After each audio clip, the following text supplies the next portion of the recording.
Okay, friend, have you ever have you ever felt so small, so powerless, facing some kind of force?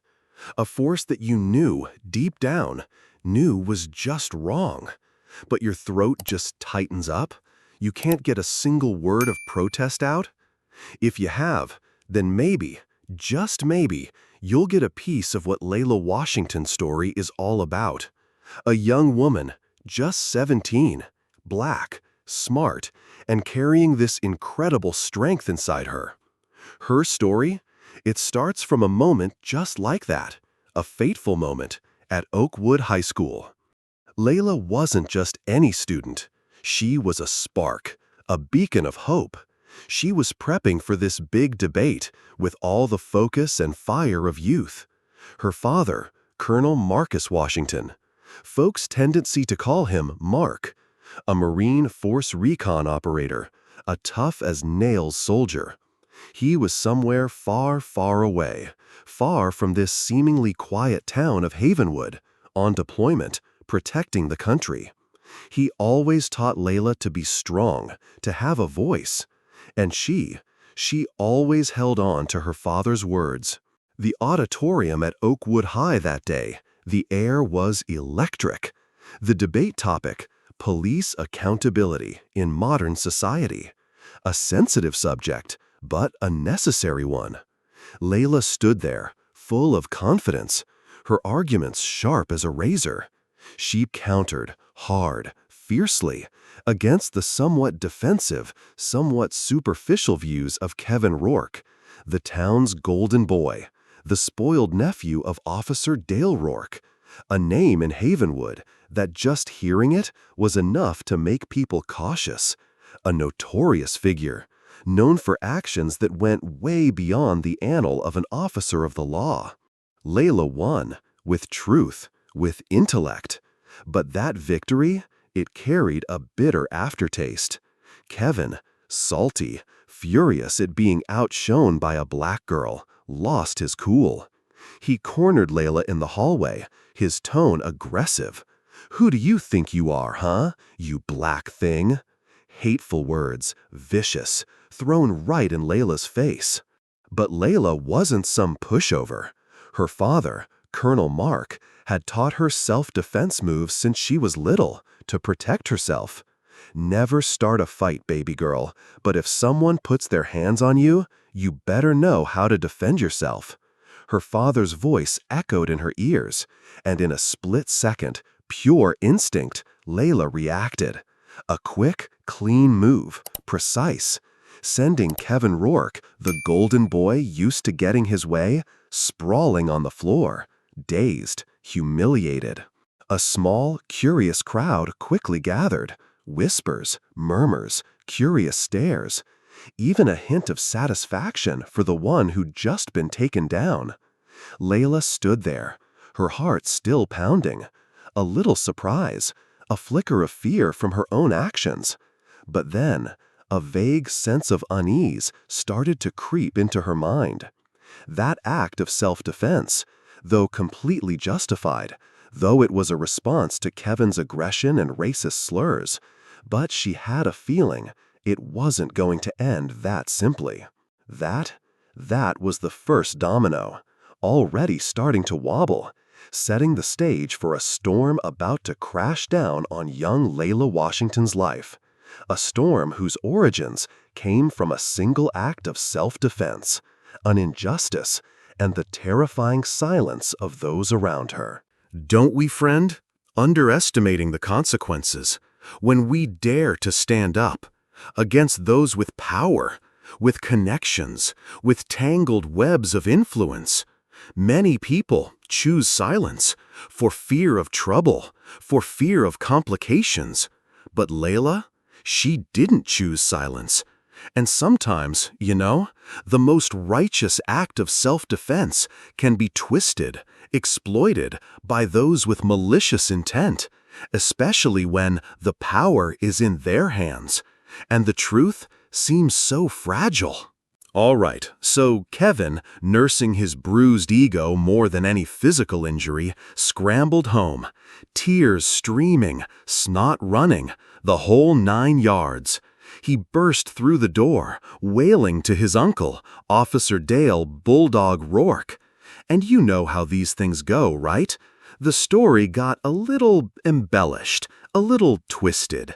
Suddenly, Leila wasn't just defending herself. Oh no. In Kevin's tearful, exaggerated retelling, she was a wildcat, an unprovoked aggressor, a menace who had viciously attacked him for no reason at all. He conveniently left out his own taunts, his racist slurs, the part where he cornered her. Typical. Rourke, a man responsive by a simmering resentment and a deeply ingrained sense of entitlement, listened. His face, usually set in a permanent scowl, darkened further. Bulldog Rourke. That's what they called him on the streets. Not because he was loyal or brave, nah. It was because once he sank his teeth into something or someone, he wouldn't let go. Especially if he felt his family honor, a concept he twisted to suit his own thuggish needs. "A little black girl," he muttered, his voice a low growl, the words dripping with contempt. "Put her hands on my nephew, my blood?" He paced his small, cluttered living room, the floorboards creaking under his heavy boots. The air crackled with a dangerous energy. He wasn't just angry, he was offended. How dare she? How dare anyone, especially a young black woman, challenge his family, his perceived authority in this town? He looked over at Mitch Rollins, his usual partner in crime, who was lounging on the worn-out sofa, flipping through a car magazine, barely feigning interest. Rollins was a younger, less overtly aggressive version of Rourke, but just as complicit. The kind of guy who'd laugh at the bad jokes and look the other way when lines were crossed.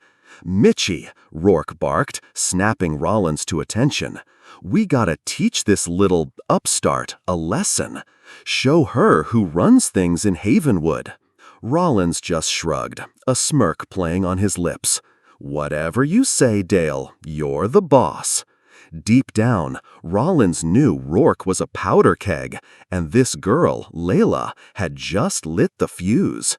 He also knew Rourke had a particular disdain for anyone who didn't fit his narrow worldview, especially outspoken black folks. This wasn't just about Kevin's bruised pride. This was about Rourke reasserting his dominance. Later that afternoon, Leila was walking home from school. The debate still replayed in her mind, a mix of pride and a lingering unease from the confrontation with Kevin. She clutched her backpack straps, her steps a little quicker than usual. The autumn air was crisp, leaves golden and red crunching under her sneakers. She tried to shake off the feeling of dread, telling herself it was over. Kevin was just a bully. What more could he do? She was wrong. So very wrong. As she turned onto Oak Street, a familiar, menacing shadow fell over her. The slow, deliberate crawl of a Havenwood Police Department cruiser. Her heart leaped into her throat. It was Rourke's car. She could recognize the dent on the passenger side door anywhere. He and Rollins. They were a familiar, unwelcome sight in her neighborhood, often stopping and harassing young black men for no reason.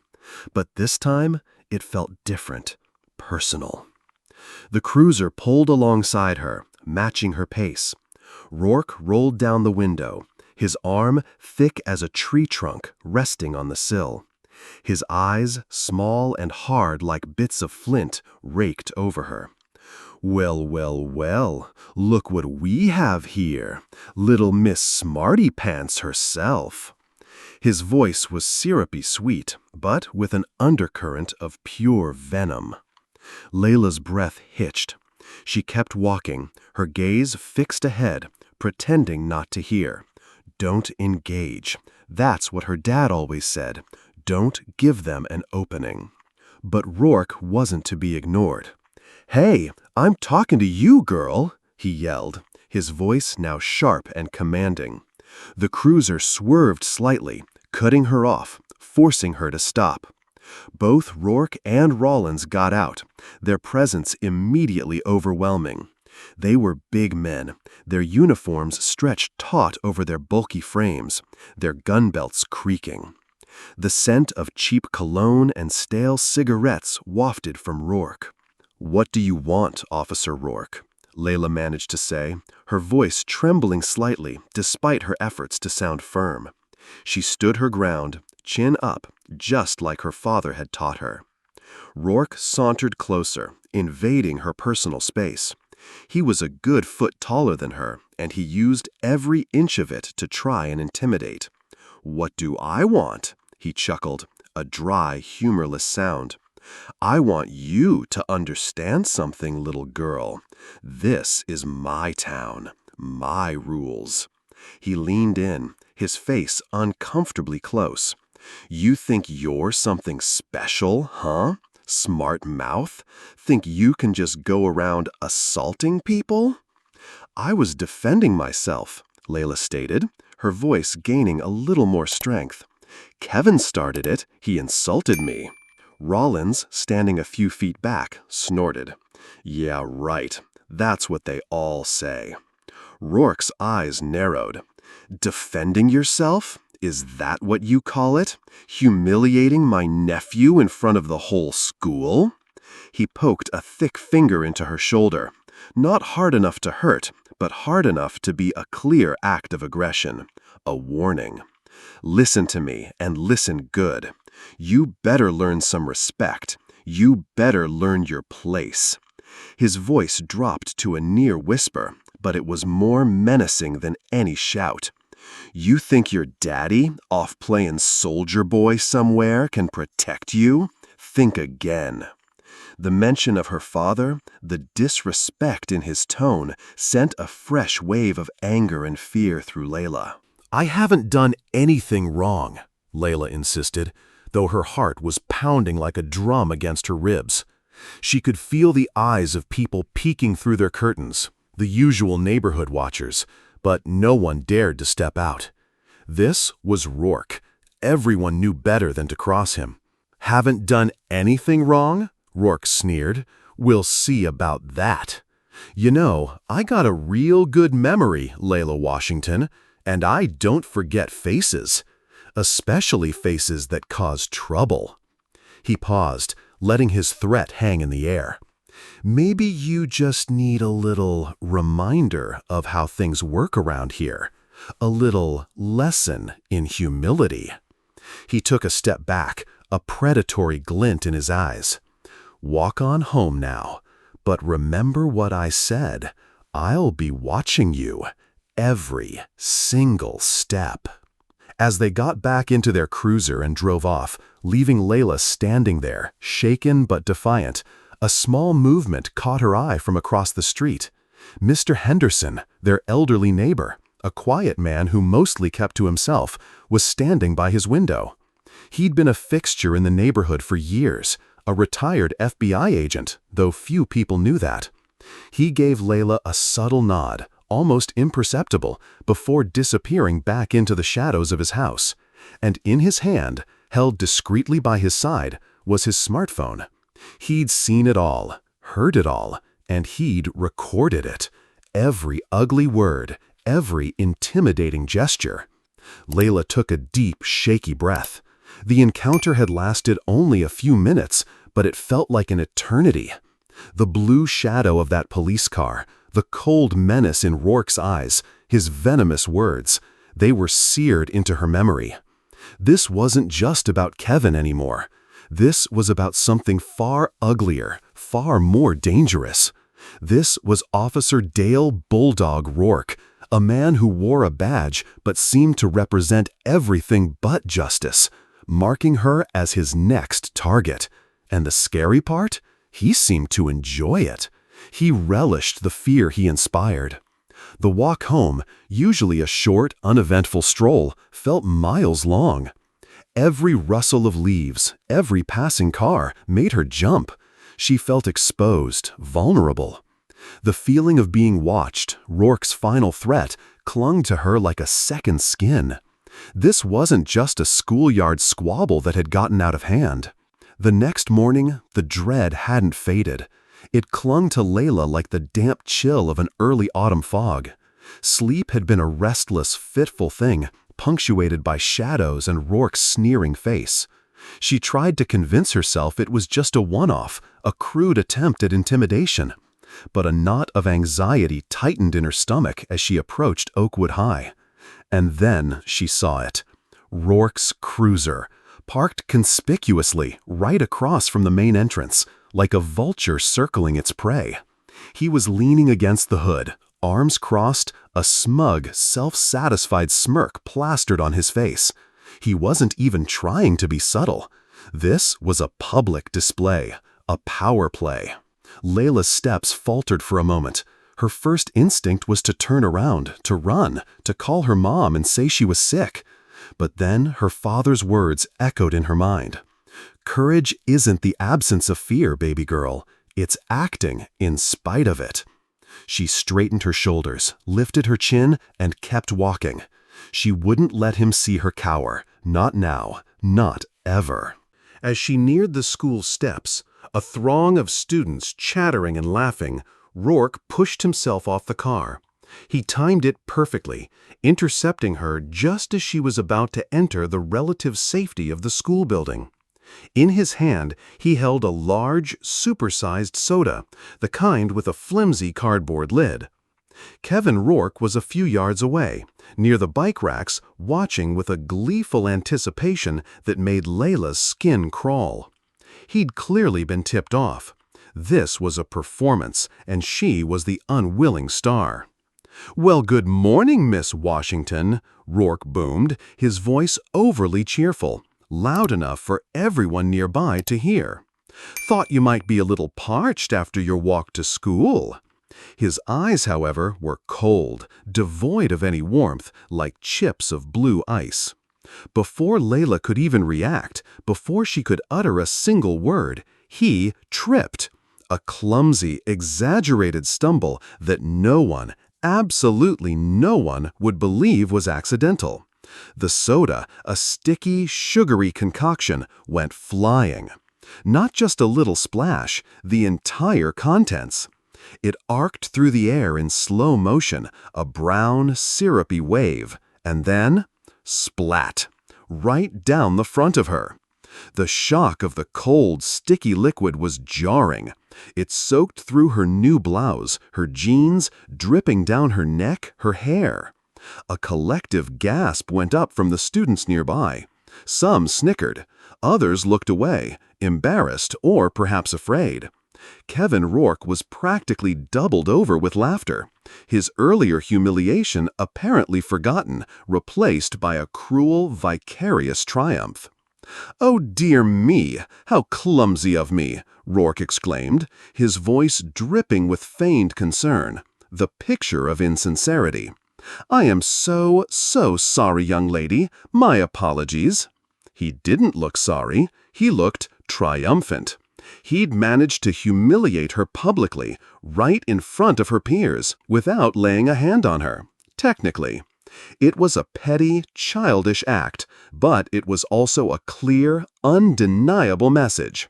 I can do whatever I want to you, and no one will stop me. Leila just stood there, frozen for a moment, the soda dripping from her chin, her clothes clinging uncomfortably to her skin. She could feel the heat rising in her cheeks, the sting of tears threatening, but she fought them back. She would not cry, not here, not in front of him. She met his gaze, her own eyes narrowed, her jaw tight.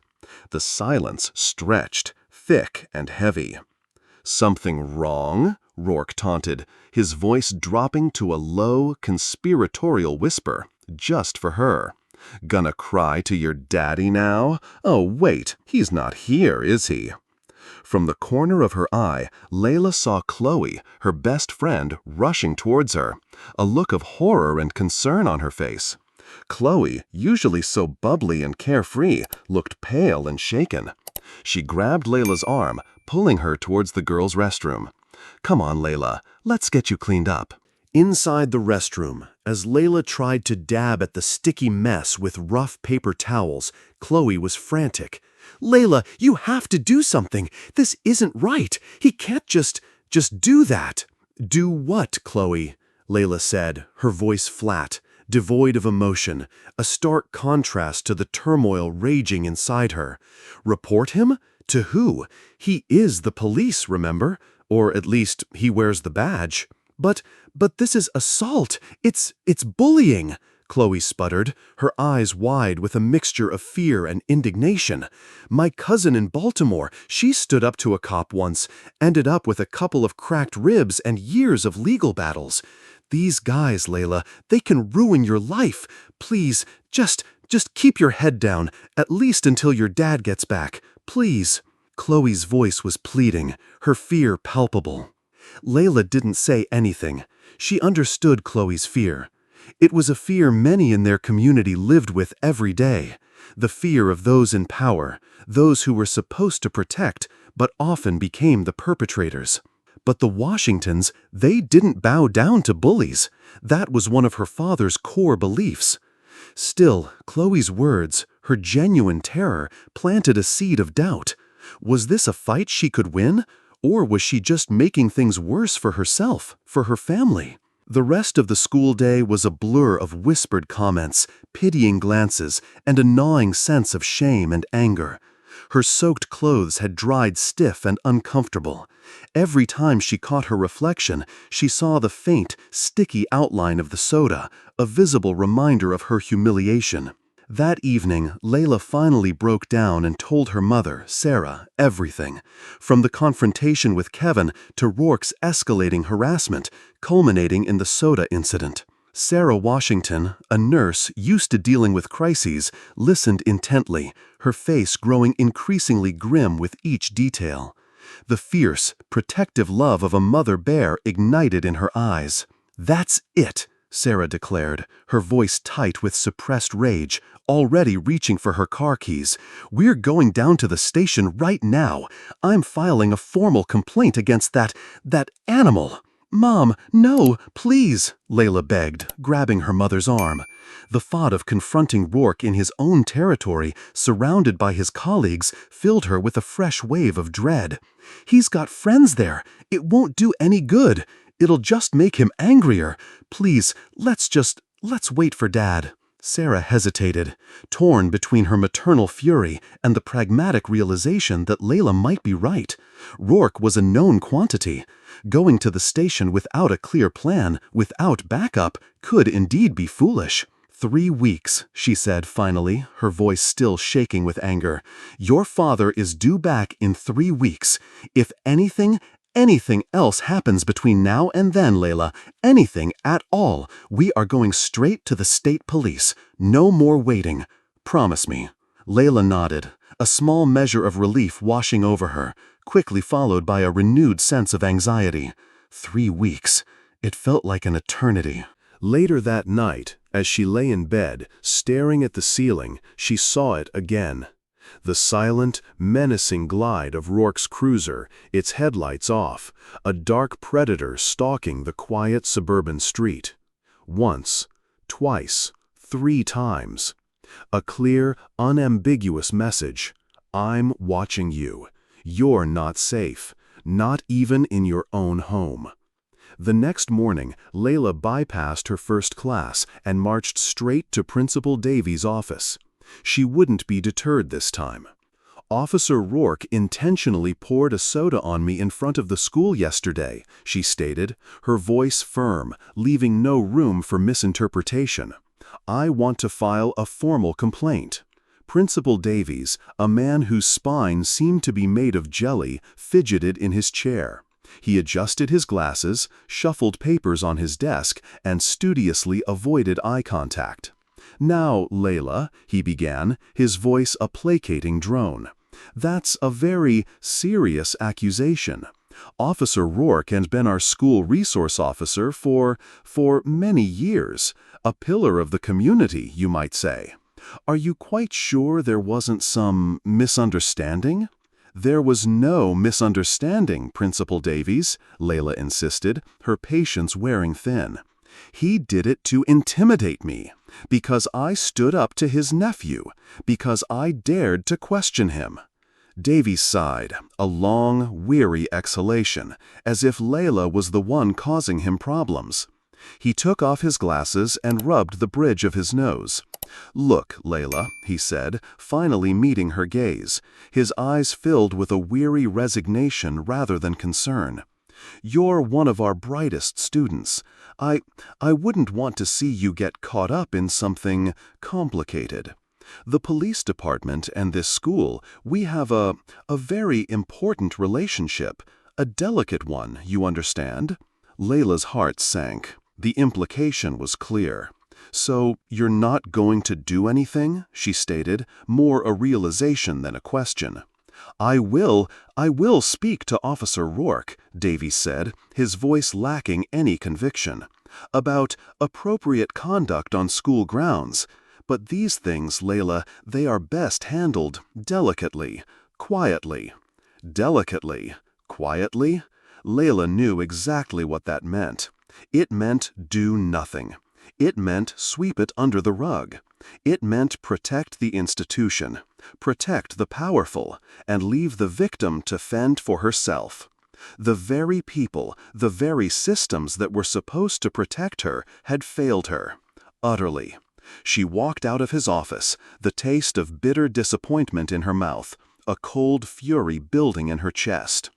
If the authorities wouldn't help, then she would have to find another way. The fight was far from over. It was just beginning. And the smear campaign, she would soon learn, was only the tip of the iceberg. The hallways were nearly empty as Leila walked towards her locker, the echo of Principal Davies' dismissive words still ringing in her ears. Most students were already in their first period classes. A strange, acrid smell, metallic and sharp, hit her nostrils before she even reached her locker. It was the unmistakable scent of fresh spray paint. Her stomach clenched. No, not again. She fumbled with the combination lock, her hands trembling slightly. The metal door swung open, and a gasp escaped her lips. It was worse than before. Black, glossy paint dripped from her textbooks, pooling on the metal shelf. The inside walls of her locker were covered in crude, ugly slurs, hateful words scrawled in an angry, jagged script. Someone had taken their time with this. They had wanted to ensure maximum damage, maximum humiliation. The words weren't just random graffiti. They were targeted, personal, and laced with a venom that made her feel physically ill. Liar, snitch, and cruder, more racially charged terms that she wouldn't even allow her mind to fully process.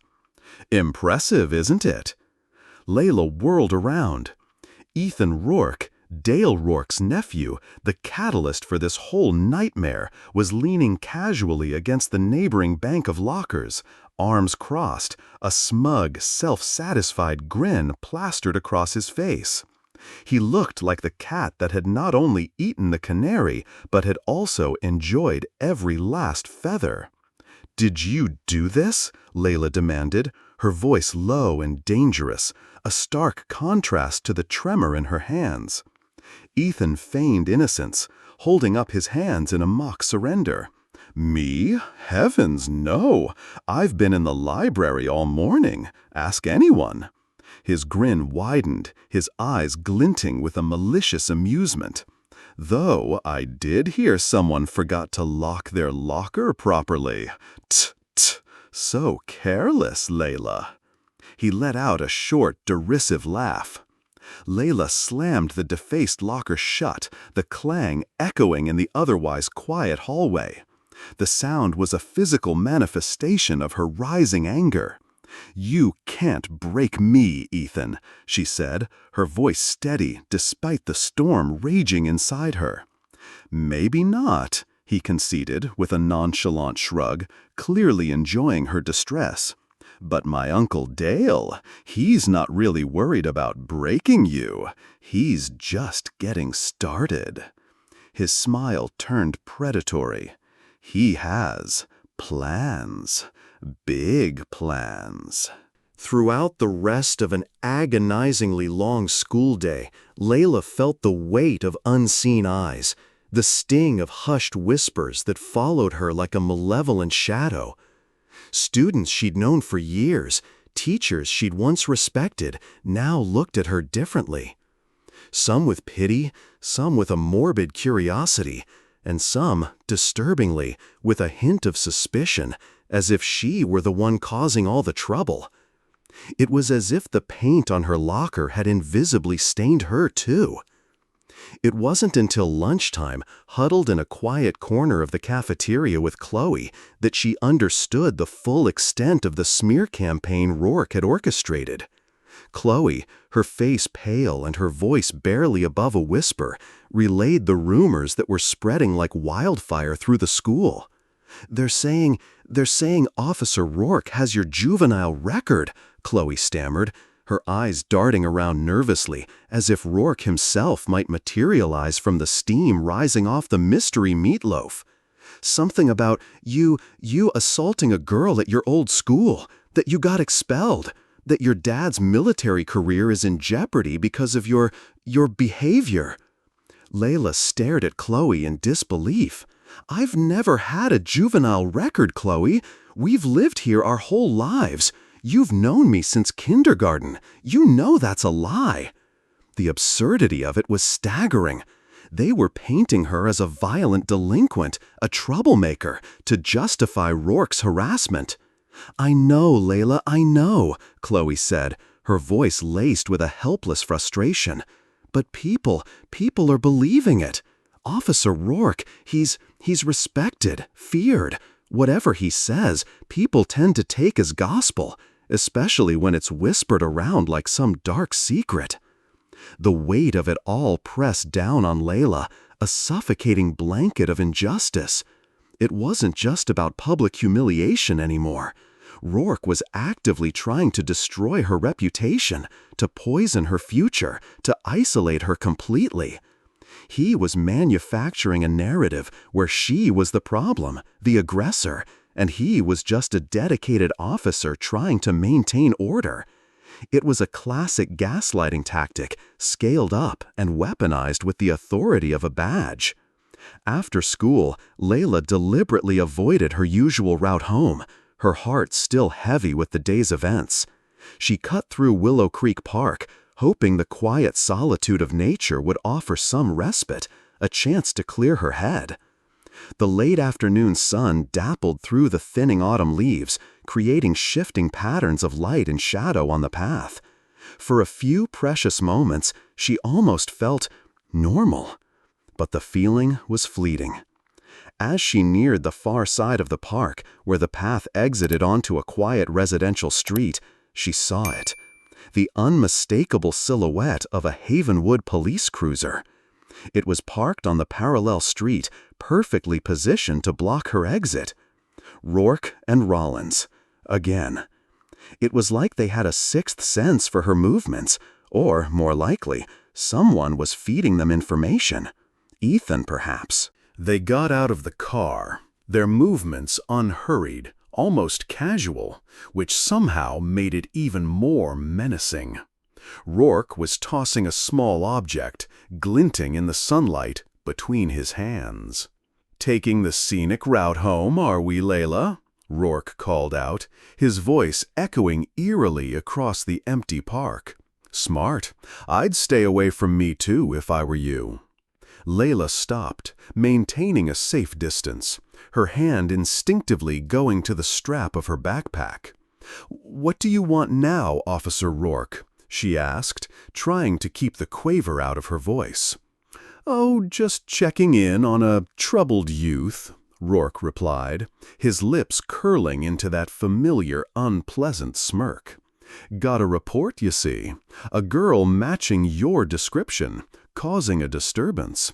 Gotta follow up on all leads, you know. Due diligence. There was no report, Leila stated firmly, though a cold knot of dread was tightening in her stomach. She knew where this was going.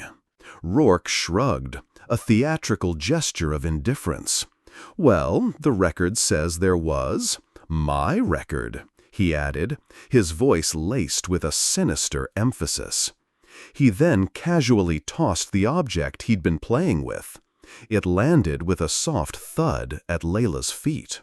Her student ID card, the one she always kept tucked securely in the front pocket of her backpack. She stared at it, her blood running cold. How? How had he gotten that? Had he been in her locker before Ethan's vandalism, or had Ethan given it to him? The implications were terrifying. Found this at well, let's just say an interesting location, Rourke said smoothly, his eyes glinting with triumph. Along with a little baggie of something that could get you expelled, Leila, maybe even arrested. Funny how these things just turn up, isn't it? The realization hit her like a physical blow. He was planting evidence, or at the very least threatening to. You're trying to frame me, she whispered, the words catching in her throat. That's a crime. Rollins, who had been leaning against the cruiser, let out a short, barking laugh. Oh, is it now? And who's gonna stop us, little girl? Your daddy? He's halfway around the world, last I heard. By the time he gets back, if he ever does, you could be facing some serious charges. Expelled, reputation ruined, future down the drain. Rourke gestured for Leila to pick up her ID. As she bent down, her mind racing, he continued, his voice dropping to a low, conspiratorial tone, clearly relishing her fear. You know, Kevin, he just wants to see you broken. Me? I'm just enjoying the game. The thrill of the chase, you might say. His smile turned utterly demonic. And we're planning something real special for you, Leila. Real special. Something that's going to make you and your precious family beg for mercy. They got back in their car, their laughter echoing through the quiet park as they drove away, leaving Leila standing there, trembling, her student ID clutched in her hand like a cursed object. This wasn't just harassment anymore. This wasn't just bullying or a smear campaign. This was a direct, calculated threat against her entire family. Rourke wasn't just a corrupt cop. He was a predator. And she was his chosen prey. There was nowhere to hide, no one to turn to. The system that was supposed to protect her was actively trying to destroy her. The blue shadow had become a suffocating darkness. The weight of Rourke's threats, the chilling promise of something real special, settled over Leila like a shroud. Sleep offered no escape, only a canvas for her anxieties to paint vivid, terrifying scenarios. Each creak of the old house, each distant siren sent a jolt of adrenaline through her. Her mother, Sarah, saw the toll it was taking. The dark circles under Leila's eyes, the way she flinched at sudden noises, the haunted look that had replaced her usual vibrant spark. Sarah, a woman of immense strength and practicality, was reaching her breaking point. The 3-week wait for Mark felt like an agonizing countdown to an unknown disaster. Then, one gray, drizzly afternoon, just as Leila was trying to force down some lunch she had no appetite for, the front door opened. Not with the usual jingle of Sarah's keys, but with the solid, deliberate sound of heavy boots on the porch. A sound Leila hadn't realized how much she'd missed. Her heart leaped. Could it be?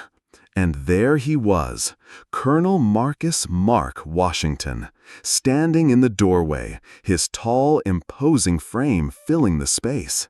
His Marine Corps duffel bag was slung over one shoulder. He looked tired, road-weary from a long journey, a few new lines etched around his eyes. But those eyes, they were as sharp, as perceptive as ever. He was home, weeks earlier than expected. A choked sob escaped Leila's lips. She flew across the room, burying herself in his embrace. The familiar scent of his worn leather jacket and a faint, almost imperceptible hint of something foreign and dusty, the scent of deployment. Instantly, overwhelmingly comforting. Sarah was right behind her, her own relief palpable. "Daddy, you're home!" Leila cried, her voice muffled against his chest. "You're actually home!" Mark held them both tight, a rare, soft smile gracing his usually stoic features. "Surprise," he rumbled, his voice a deep, reassuring bass. "Mission wrapped up early. Figured I'd give my girls a little shock." He gently eased them back, his gaze sweeping over Leila, and then his smile faltered. His eyes, trained to spot the slightest incongruity, the smallest sign of trouble, immediately picked up on the shadows under her eyes, the tension in her small frame, the almost invisible fading bruise on her wrist where Ethan had grabbed her weeks ago, a detail she hadn't even mentioned, thinking it too insignificant compared to everything else. His expression shifted. The warmth vanished, replaced by a quiet, intense focus that Leila recognized. It was the look he got right before a storm, a dangerous stillness. "What's happened here?" he asked, his voice deceptively calm, but with an underlying edge that was far more unnerving than any shout. "Leila, Sarah, talk to me." Sarah met Leila's eyes, a silent encouragement passing between them. "Let's sit down, Mark," Sarah said, her voice a little shaky. There's a lot to tell you." And so, in the familiar comfort of their sun-drenched kitchen, the story spilled out. Leila, with Sarah occasionally interjecting to fill in details or to control her own rising anger, recounted everything. The debate, the confrontation with Kevin, Rourke's initial threats, the soda incident, Principal Davies' infuriating apathy, the defaced locker, the vicious rumors, the planted evidence threat in the park, the nightly drive-bys, every ugly, terrifying detail. Mark listened. He didn't interrupt. He didn't fidget. He just sat there, his gaze fixed on Leila, his expression largely unreadable, but Leila could see a muscle twitching in his jaw, a tiny, almost imperceptible tightening around his eyes. He absorbed every word, every nuance, every flicker of fear and pain in his daughter's voice. He was like a coiled spring, his immense strength and discipline holding back a torrent of paternal fury. When Leila finally finished, her voice hoarse, tears silently tracking down her cheeks, the kitchen was quiet for a long moment. The only sound was the gentle ticking of the grandfather clock in the hall, a sound that usually brought comfort, but now seemed to mark the passage of time towards some inevitable confrontation. Mark finally broke the silence. He didn't yell, he didn't curse. He asked one simple, direct question, his voice low and steady, but with a core of tempered steel. "His name, Leila. The officer. His full name." "Officer Dale Rourke," Leila replied, her voice barely a whisper. "His partner is Mitch Rollins." Mark nodded slowly, processing the information with the same precision he'd used to analyze a battlefield. He stood up, his movements economical and deliberate. "Sarah," he said, his voice gentle but firm, "you should probably head to work. Don't want you to be late. "Leila, you're staying home from school today, and tomorrow." "But Dad, I have a test," Leila began. "You're staying home," he repeated, his tone leaving no room for argument. He wasn't asking, he was stating a fact. This was Colonel Washington, the field commander. After Sarah, still visibly shaken, but also relieved to have Mark home, Mark retreated to his small home office. The door closed with a soft click. Leila could hear the low murmur of his voice as he made a series of phone calls. She couldn't make out the words, but the cadence was familiar. Calm, concise, authoritative. He was gathering intelligence, assessing the situation, formulating a plan. This was what he did. He was a master strategist, a man who had faced down enemies far more dangerous than a corrupt small-town cop. But this was different. This was personal. This was his daughter. Hours later, around midday, Mark emerged from his office. He'd changed out of his travel-worn clothes into a simple pair of jeans and a dark, unassuming polo shirt. He looked like any other suburban dad, but there was an intensity in his eyes, a focused resolve that belied his casual attire. "I'm going out for a bit, Leila Bug," he said, using her childhood nickname, a small gesture of affection that nonetheless carried the weight of his protective instinct. "Lock the door behind me. Don't answer it for anyone unless you know it's me or your mom. Understand?" Where are you going, Dad?" Leila asked, a knot of apprehension tightening in her chest. Mark paused at the door, his hand on the knob. He looked back at her, his expression unreadable. "To have a conversation," he said simply. Just a conversation. But Leila knew her father. She knew that when Colonel Mark Washington went to have a conversation, it was rarely just talk. The Havenwood Police Department was a low-slung, unassuming brick building in the center of town, a place that was supposed to symbolize safety and order. Mark parked his pickup truck in a visitor spot and walked in, his stride even and purposeful. His eyes, a Force Recon Marine's eyes, automatically scanned the layout: exits, security cameras, personnel. Old habits died hard. At the front desk, a young, fresh-faced officer looked up from his computer, a slight look of surprise at seeing someone of Mark's bearing walk in. "Can I help you, sir?" "I'm here to see Officer Dale Rourke," Mark stated, his voice polite but firm. "And your name, sir?" "Colonel Marcus Washington." The young officer's eyebrows shot up almost imperceptibly at the name, or perhaps the rank. There was a flicker of recognition, or maybe just professional courtesy. "One moment, Colonel. Let me see if he's available." 5 minutes later, Dale Rourke swaggered out from a back hallway, his uniform impeccable, his expression carefully neutral, though a hint of surprise and perhaps a flicker of something else, unease, registered in his eyes when he saw Mark. Rourke was shorter than Mark had pictured, stockier, with small, calculating eyes set in a fleshy face that seemed perpetually on the verge of a sneer. "Colonel Washington," Rourke said, extending a hand, a gesture Mark pointedly ignored. "What brings you down to our humble little department today? Here to file a report about your daughter's little outburst at school, perhaps?" The condescension was already dripping from his words. "I think you know why I'm here, Rourke," Mark replied, his voice flat, devoid of inflection. "Is there somewhere we can speak privately?" Rourke, a smug little smirk playing on his lips now, clearly relishing the perceived upper hand on his own turf, gestured down a short corridor. "My office, such as it is. This way, Colonel."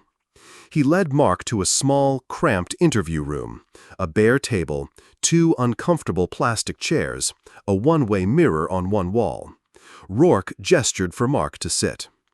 Mark remained standing, his presence filling the small room, making it feel even more claustrophobic. He watched as Rourke closed the door, the click of the latch sounding unnaturally loud in the sudden silence. "My daughter tells me you've been harassing her, Rourke," Mark stated. No preamble, no pleasantries, just a cold, hard fact. Rourke's smirk widened. He leaned back against the wall, crossing his arms over his chest, trying to project an air of casual indifference, of authority. "Harassing? That's a strong word, Colonel. Kids these days always so dramatic. We had a minor incident with your daughter, displaying aggressive behavior at school, threatening my nephew. I was just doing my duty, you know, keeping the peace, making sure the young lady understood the consequences of her actions." "By pouring soda on a teenage girl in public?" Mark countered, his voice still dangerously calm, but his eyes had hardened, becoming chips of glacial ice. "By tailing her home at night with your lights off? By spreading vicious lies about her having a juvenile record? By threatening to plant drugs on her? That's not keeping the peace, Rourke. That's abuse of power. That's a coward's move." Rourke pushed himself off the wall, his feigned nonchalance beginning to crack. A flush crept up his neck. "Now, hold on a minute, Colonel," he blustered, his voice rising. "I appreciate your service and all, but you're way out of line here. Your daughter was the one who started trouble, disrespecting authority, attacking my nephew. The girl needs to learn her place, needs to learn a little respect for the badge." Mark took a single, almost imperceptible step closer. His movement was so fluid, so controlled, that Rourke didn't even register the shift in proximity, the subtle change in the dynamics of the room, until Mark was right there. Close enough that Rourke had to crane his head slightly to maintain eye contact. Close enough for Rourke to feel the sheer, unyielding intensity radiating from the Colonel. "You listen to me very carefully, Rourke," Mark said, his voice dropping to a barely audible whisper, a whisper that was somehow more chilling, more potent than any shout.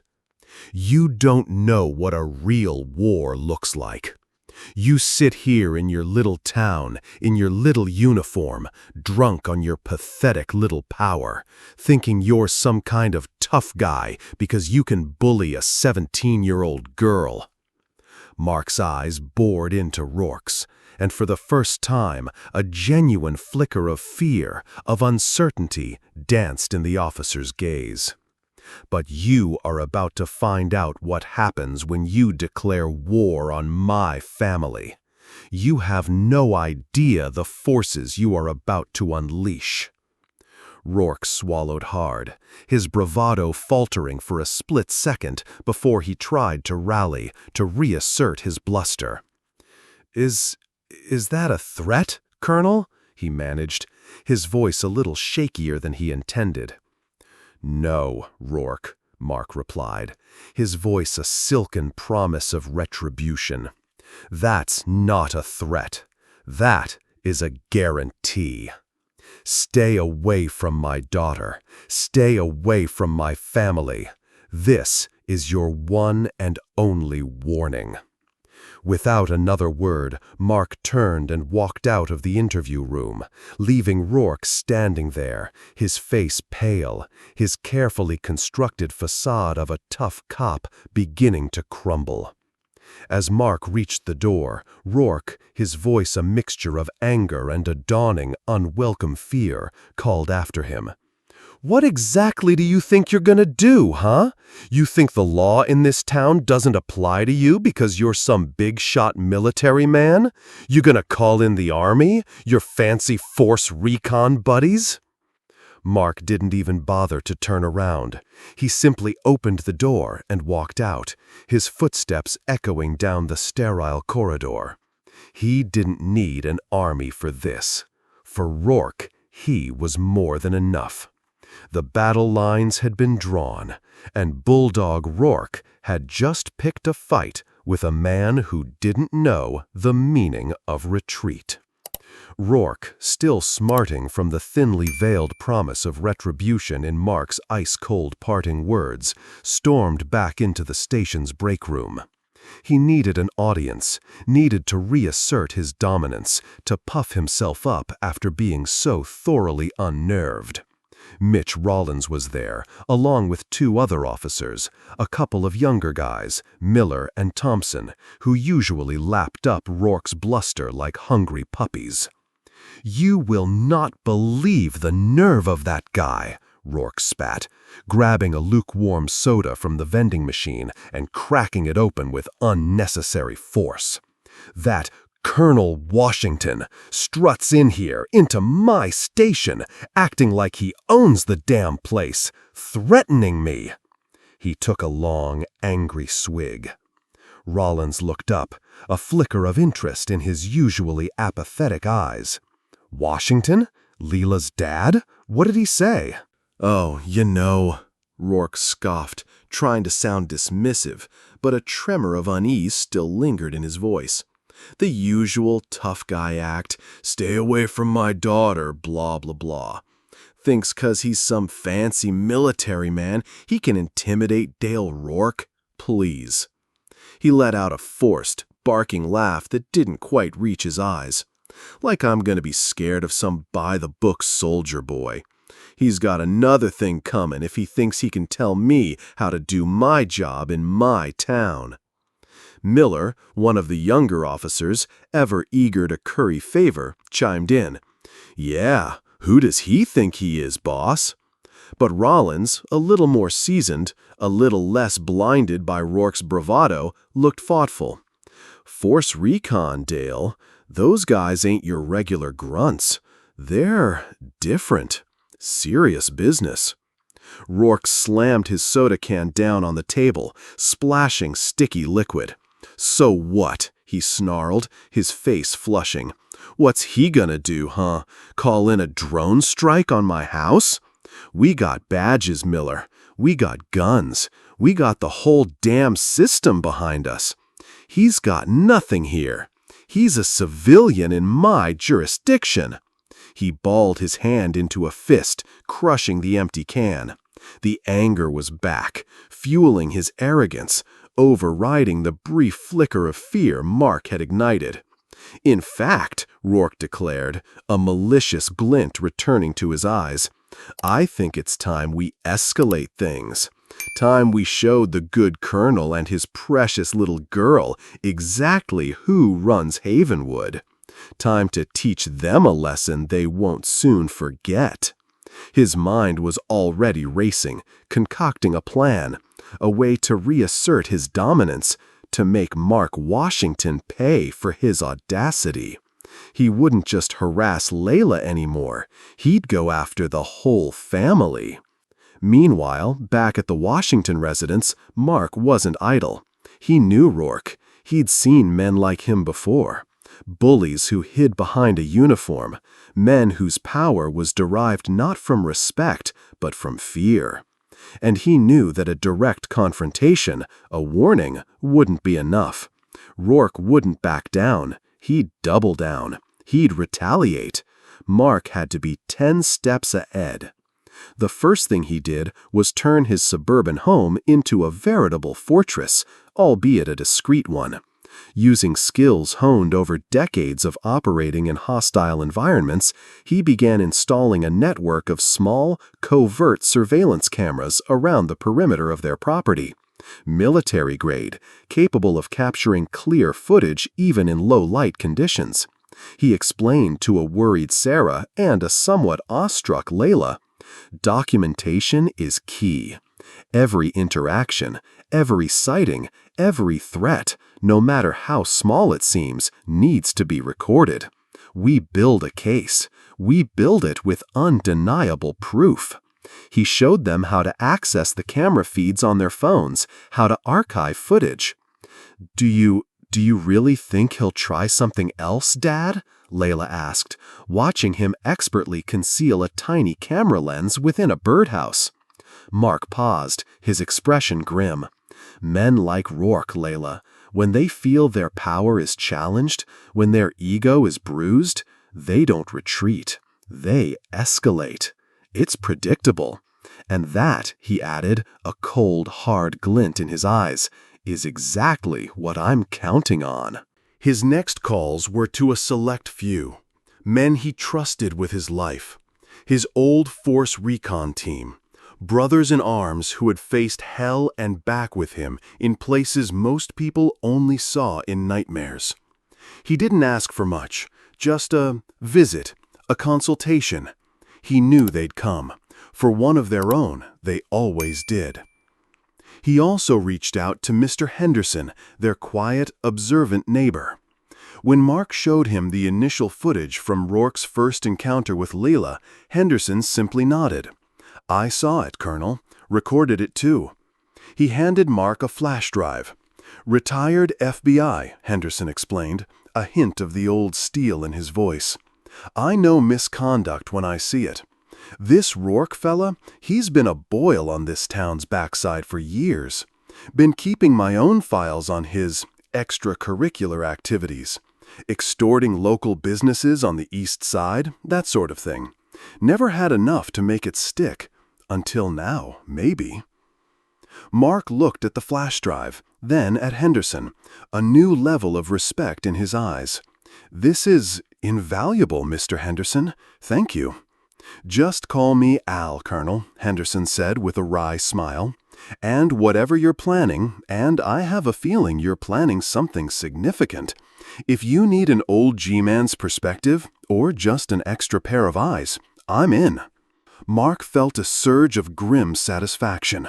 The pieces were falling into place. Rourke thought he was the hunter. He had no idea he was about to become the hunted. True to Mark's prediction, Rourke didn't wait long to make his next move. He was too arrogant, too enraged by Mark's defiance. Late that night, just before midnight, Leila, who had been drifting in and out of a restless sleep, was jolted awake by the sound of her father's calm, urgent voice from the hallway. "Sarah, Leila, panic room, now." There was no panic in his voice, just a quiet command that brooked no argument. The panic room was a small, reinforced storage area in the basement that Mark had, with foresight some might have called paranoia, but now seemed like genius, converted years ago. Ostensibly a storm shelter, it was built with layers of Kevlar and steel, a secure communications line, and its own ventilation. Through the security app on her phone, Leila watched, her heart pounding, as 3 Havenwood police cruisers, lights off, rolled silently to a stop a few houses down. 6 officers, led by a grim-faced Rourke and a visibly nervous Rollins, emerged and began to advance stealthily towards their house, fanning out in a poorly executed tactical formation. "They're here," Mark said, his voice a low murmur beside her as they monitored the feeds from a small tablet in the panic room.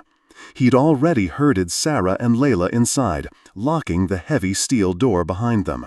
Rourke's brought friends. Predictable. A loud, splintering crash echoed from upstairs. "The front door! Police! Search warrant!" Rourke's voice boomed through the house, a distorted, menacing sound through the tablet's speaker. He was waving a piece of paper, a supposed warrant, clearly visible on the porch camera. Mark zoomed in on the image. "Faked," he said, his voice tight with controlled anger. "No judge's signature. Not even a good forgery. Amateur." He sent a quick, encrypted text message from a burner phone, then put it away. "They're lying about the warrant, aren't they, Dad?" Leila whispered, her eyes glued to the screen as the officers, Rourke in the lead, began to ransack their living room. Drawers were pulled out and dumped, cushions slashed, family photos smashed on the floor. It wasn't a search, it was a deliberate, malicious act of vandalism, of intimidation. "Yes, they are," Mark confirmed, his face a mask of cold fury. "This isn't a legal search. This is Rourke trying to provoke a reaction, trying to find something, anything to use against us, or just to terrorize us."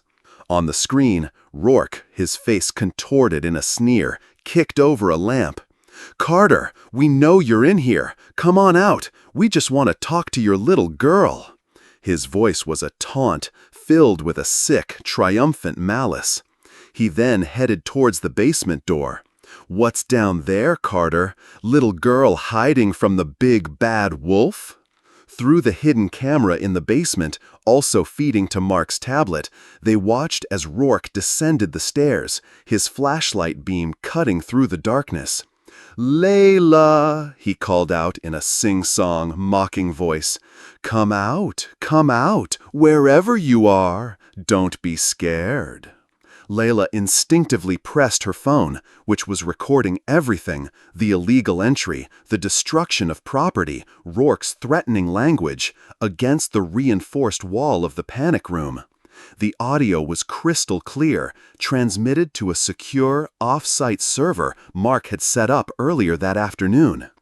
Every incriminating word, every act of thuggery was being meticulously documented. The raid lasted for nearly 30 agonizing minutes. When the officers finally left, empty-handed and frustrated, their house was a wreck. But Mark's trap had been sprung. Rourke, in his arrogance and rage, had walked right into it.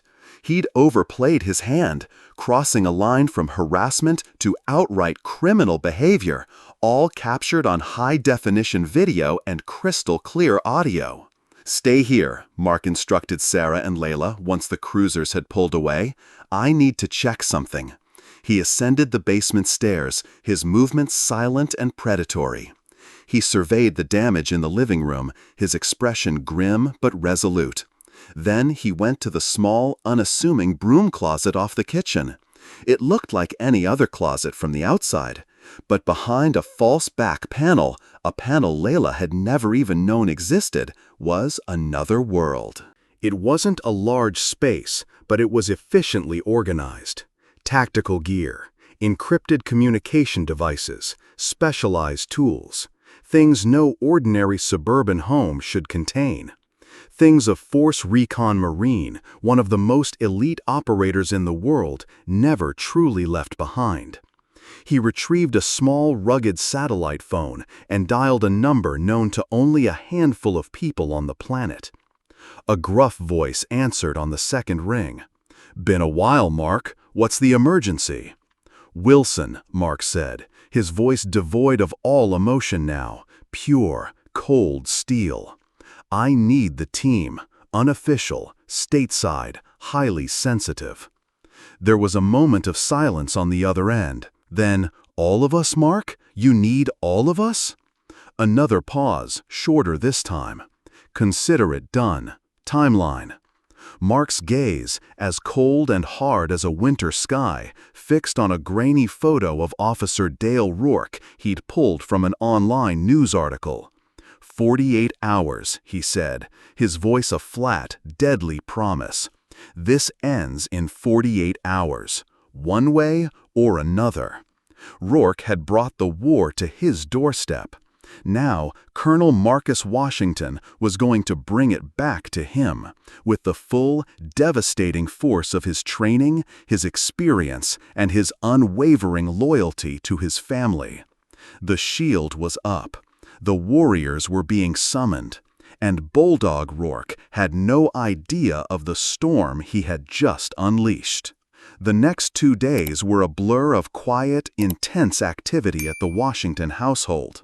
It transformed, almost imperceptibly from the outside, into a tactical operations center.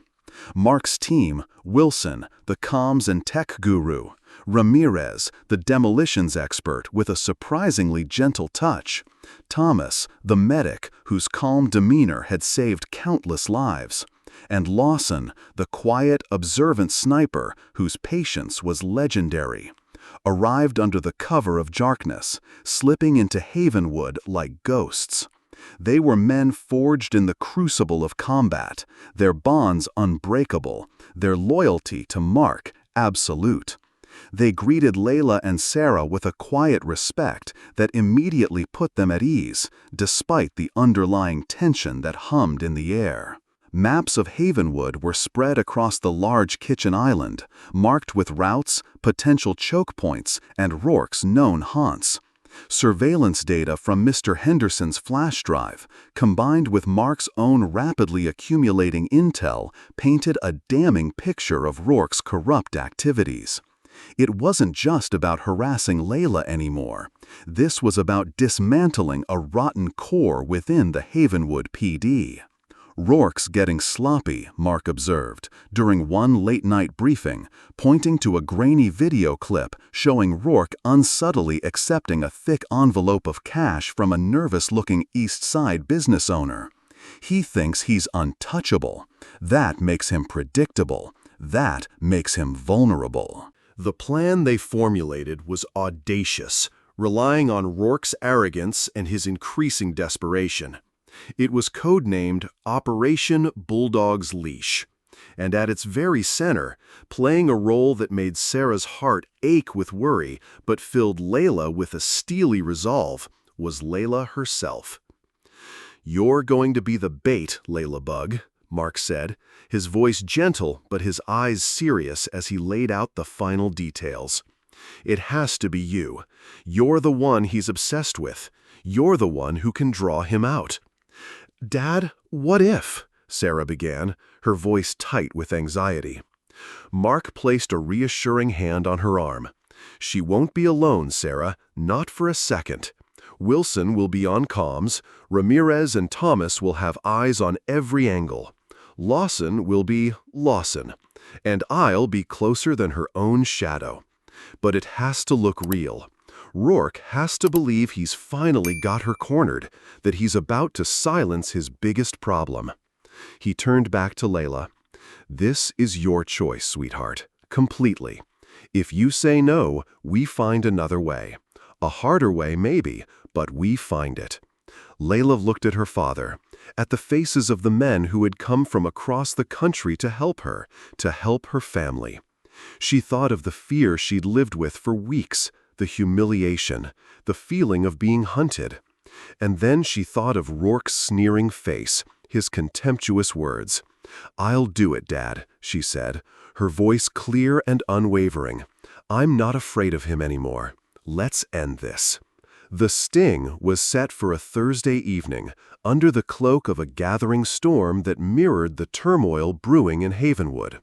The location, the abandoned, derelict gymnasium of the old Oakwood Middle School, a place known for illicit teenage gatherings and, more importantly, for its multiple unmonitored exits and poor lighting, perfect for an ambush. An anonymous tip, carefully crafted by Wilson to sound like a desperate, disgruntled associate of Rourke's, was fed through a cutout to one of Rourke's known informants. The tip claimed that Leila Washington was meeting someone at the old gym, someone who had damning evidence against Rourke, evidence she planned to take to the state police the next morning. The informant, eager to curry favor, or perhaps out of fear, dutifully passed the information to Rourke. As predicted, Rourke's ego, already inflated by his perceived power and now pricked by the thought of exposure, couldn't resist the bait. He had to know who this supposed witness was. He had to shut them down, permanently if necessary. That evening, as a cold, driving rain began to lash against the boarded-up windows of the old gym, Leila sat alone on the dusty bleachers. A single, flickering bare bulb overhead cast long, eerie shadows across the warped wooden floor. She wore a tiny, almost invisible microphone, its wire snaking discreetly under her jacket. In her pocket, her thumb rested on a small panic button, a direct line to Mark and his team, who were strategically positioned in the surrounding darkness, unseen, unheard, a silent, lethal presence. "Comms check, Nightingale." Wilson's calm voice crackled softly in her hidden earpiece. "You good?" Nightingale was her call sign. "Loud and clear, Ghost," Leila whispered back, her heart hammering against her ribs despite her outward composure. Ghost was Wilson. Mark was Shepard. "Shepard confirms targets are mobile," Wilson continued. 3 cruisers, Rourke leading. ETA 5 minutes. Remember the plan, Nightingale. Let him talk. Let him incriminate himself. We need it all on tape. Leila took a deep breath, the scent of mildew and decay filling her lungs. 5 minutes. It felt like a lifetime.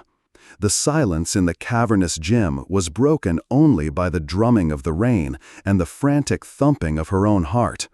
She pictured her father's face, his calm, reassuring eyes. She wasn't alone. The heavy steel side door of the gym creaked open with a groan of rusted metal, then slammed shut, the sound reverberating through the empty space. Footsteps crunched on the debris-strewn floor. Flashlight beams sliced through the gloom, dancing erratically, before finally finding her, a lone figure perched on the bleachers. "Well, well, well," Rourke's voice boomed, amplified by the gym's acoustics, dripping with a smug, predatory confidence. "Looky what we have here. Little Leila Washington, all by her lonesome, waiting for someone." He stepped into the weak pool of light, flanked by Rollins and 4 other officers, their faces grim, their hands hovering near their holstered weapons. They spread out, forming a loose semicircle, effectively cutting off any obvious escape route. Leila stood up slowly, her movements deliberate, trying to project an air of calm she didn't feel. "Officer Rourke," she said, her voice surprisingly steady. "Quite the welcoming committee. I wasn't expecting such a grand reception." Rourke chuckled, a low, guttural sound that held no humor. He advanced towards her, his boots crunching on broken glass. His eyes, even in the dim light, seemed to burn with a feverish intensity. "Heard you were meeting someone, Leila. Someone with information. Information about me. Where are they? Or were they smart enough to run when they saw us roll up?" They couldn't make it," Leila said, giving a small, almost imperceptible shrug, as if it were a minor inconvenience. "Guess it's just me." The officers fanned out further, their presence oppressive, their intentions unmistakable. Rourke stopped a few feet from her, close enough for her to smell the stale coffee on his breath, the faint, acrid scent of his own fear masked by a thick layer of bravado. His hand rested casually, almost possessively, on the butt of his holstered Glock. "You really think you can win, don't you, girl?" he asked, his voice a mixture of amusement and contempt. "A little teenage brat like you against the entire Havenwood Police Department? Against me?" He took another step closer, his shadow engulfing her. "It's over, Leila. Game over. You should have just kept your mouth shut, should have just stayed in your place." "I think," Leila replied, her voice clear and strong, her gaze unwavering, "that I can do the right thing. And I think it's your game that's over, Officer Rourke." She saw a flicker of surprise, then rage in his eyes. He wasn't used to defiance, especially not from someone he considered so far beneath him. He lunged, his hand reaching for her, his face contorted in a snarl of fury. "You little—" And then the lights went out. Total, absolute darkness. The single bare bulb overhead sputtered and died with a soft pop, plunging the cavernous gym into an inky blackness so profound it felt like a physical weight. The sudden disorienting plunge into an unseen world was Rourke's undoing. "What the—" Rourke's voice, stripped of its earlier confidence, echoed with a raw animal panic. "Rollins! Lights! Get the damn lights!"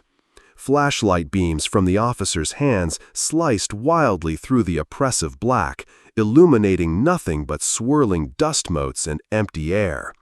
Panicked shouts, curses, the sound of someone stumbling, a clatter as a dropped flashlight skittered across the floor. They were blind, disoriented, their tactical advantage instantly nullified. And then a new voice, calm, cold. resonating through the darkness, seemingly from everywhere and nowhere at once. Mark Washington's voice. "Wrong move, Rourke." A series of sharp, almost silent thuds, grunts of surprise and pain. One by one, Rourke's men were being neutralized, taken down with a swift, brutal efficiency that spoke of years of specialized training. There were no gunshots, just the sickening thud of flesh meeting flesh, the gasp of air being forced from lungs, the soft thud of bodies hitting the floor. Mark's team moved like wraiths in the darkness, guided by night vision goggles, their movements precise, economical, deadly. "Who's there?" Rourke screamed, spinning wildly, his flashlight beam a frantic, useless blur. "Show yourselves, you cowards!" The emergency exit lights flickered on, bathing the gym in a dim, eerie red glow. And in that hellish light, Rourke saw them. Shadows detaching themselves from the deeper blackness at the edges of the gym. 4 figures, dressed in dark, nondescript tactical gear, their faces obscured, moving with a silent, predatory grace. Wilson, Ramirez, Thomas, Lawson. They blocked every exit, every potential escape route. They were the closing jaws of a perfectly sprung trap. And then, stepping out from behind the bleachers, directly into Rourke's path, was Mark Washington, unarmed, his hands clasped loosely behind his back in a relaxed, almost casual military stance. But there was nothing casual about the look in his eyes. It was the look of a hunter who had finally cornered his prey. Rourke, his face pale and slick with sweat in the crimson light, instinctively backed away, his bravado evaporating like mist in a hurricane. "Washington," he stammered, his voice cracking. What is this? This is a police operation. You're interfering."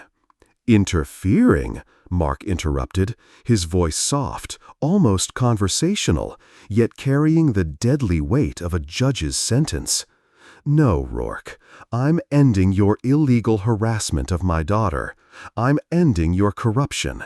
I'm ending your reign of terror in this town." He gestured vaguely around the gym. "And by the way, officer, did you happen to notice we're in the old Jefferson County gym? Not exactly within your Havenwood city limits, is it? Did you bring a valid warrant this time, Rourke, or did you just make this one up too, like the last one?" Rourke's hand twitched towards his weapon, a desperate, foolish reflex. "I wouldn't do that if I were you, officer." Wilson's voice, calm and deadly, echoed from somewhere behind him. Rourke froze, his eyes darting around wildly. He was surrounded, outmaneuvered, outclassed. His officers, the men he'd brought for backup, for intimidation, were groaning on the floor, disarmed and subdued. His authority, his power, the things he'd clung to, had vanished in an instant. You got nothing," Rourke blustered, his voice raspy, his eyes wide with a dawning, terrifying realization. "It's your word against ours, against 6 sworn police officers." Mark allowed himself a small, cold smile. "Really, Rourke, is that what you think?" He nodded almost imperceptibly towards Leila, who was now standing a few feet away, her phone held steadily in her hand, its camera lens glinting in the red light. She pressed play. Rourke's own voice, amplified by the phone speaker, filled the silent gym. His threats to Leila in the park, his admission of planting evidence, his boasts about his untouchability. Then a different recording, his voice from the illegal raid on their home, his threats, his acknowledgement of the faked warrant, his vile, mocking taunts. Crystal clear, undeniable. "And that, Rourke," Mark continued, as the color drained completely from the corrupt cop's face, "is just the appetizer. We have footage of your extortion rackets on the East Side, financial records of your illicit gains, sworn affidavits from business owners you've terrorized for years. Oh, and Mr. Henderson over there. He gestured towards the shadows near the main entrance, where Al Henderson, the retired FBI agent, now stepped into the light, his expression grimly satisfied. He has quite the collection. Rollins, who had been subdued near the door, let out a low groan, a sound of utter defeat. The other officers looked at Rourke with a mixture of fear and a dawning, sickening betrayal. "You came after my family, Rourke," Mark said, his voice dropping again to that dangerously quiet level, each word a precisely delivered hammer blow. "That was your first mistake. Your second was thinking that your badge made you invincible, that it gave you the right to act like a god in this town, dispensing your own twisted brand of justice." "What? What do you want?" Rourke finally choked out, his tough guy facade completely shattered, revealing the pathetic, frightened bully underneath. "Justice, Rourke," Mark replied simply. "Real justice. Not your perverted version of it. And it starts with you handing over that badge, tonight, followed by a full written confession of every illegal act you've committed while wearing it." What do you want?" Rourke finally choked out, his tough guy facade completely shattered, revealing the pathetic, frightened bully underneath. "Justice, Rourke," Mark replied simply. "Real justice. Not your perverted version of it. And it starts with you handing over that badge, tonight, followed by a full written confession of every illegal act you've committed while wearing it." Rourke let out a hollow, desperate laugh. "Or what? You gonna kill me, Colonel? That'll look real good on your decorated record, won't it? Executing a police officer in cold blood?" "I don't need to kill you, Rourke," Mark said. "In fact, I don't need to do anything more at all, except release what we already have. You think your department will protect you when the FBI sees this? When the governor's office gets involved? When the national media descends on Havenwood to report on a corrupt cop terrorizing a decorated military family and an entire community?" He let the words hang in the air, each one a nail in Rourke's coffin. The gym was silent, save for the continued drumming of the rain and Rourke's ragged breathing as he weighed his rapidly dwindling options, each one worse than the last. "You have 24 hours, Rourke," Mark continued, his voice a final, irrevocable ultimatum. 24 hours to turn yourself in. Confess to everything. Cooperate fully. Or we release it all. Every video, every audio recording, every piece of evidence. The choice, Mark concluded, his eyes like chips of granite, is yours. Rourke's gaze darted between Mark, then to Leila, then to the impassive, shadowed figures blocking the exits. He was trapped, utterly and completely. This isn't over," he snarled, a last, pathetic attempt at defiance. "You're right, Rourke," Mark agreed, his voice devoid of any triumph, only a weary finality. "For you, it's just beginning." As Rourke and his remaining, albeit subdued, officers were allowed to stumble out of the gym, defeated and humiliated, Leila stepped forward. Her voice, clear and strong, cut through the damp air. "One more thing, Officer Rourke," she called after him. He flinched but didn't turn around. "My father taught me that bullies only understand one thing: strength. Thank you for proving him right." The sting was complete. The bulldog had been leashed, but the fight for Havenwood's soul was far from over. Back at the Washington home, the atmosphere was thick with a strange mixture of exhaustion, adrenaline, and a cautious, nascent hope. The war room in the kitchen, though still littered with maps and laptops, felt less like a command center and more like a place where a weary family and their loyal friends could finally take a breath. Sarah, her face etched with worry but also a fierce pride, was brewing a large pot of strong coffee, its aroma a welcome comfort in the pre-dawn gloom. "He won't turn himself in, you know," Wilson, the tech guru, predicted grimly, nursing a mug of coffee. He was methodically wiping down his encrypted laptop, erasing any trace of their unofficial activities. Guys like Rourke, they don't do confessions, they don't do surrender. They think they can always wriggle off the hook, find another angle, intimidate their way out. Mark, standing by the window, watching the rain-streaked street as the first hints of gray lightened the eastern sky, nodded slowly. "I know, Wilson. I'm counting on it." That ultimatum, it wasn't just for him. It was to push him, to make him desperate. Desperate men make mistakes. Big mistakes. Leila, curled up on the sofa, wrapped in a warm blanket, looked up from her own laptop where she'd been replaying the audio from the gym, a small, determined smile playing on her lips. "So, what's Phase 2, Dad?"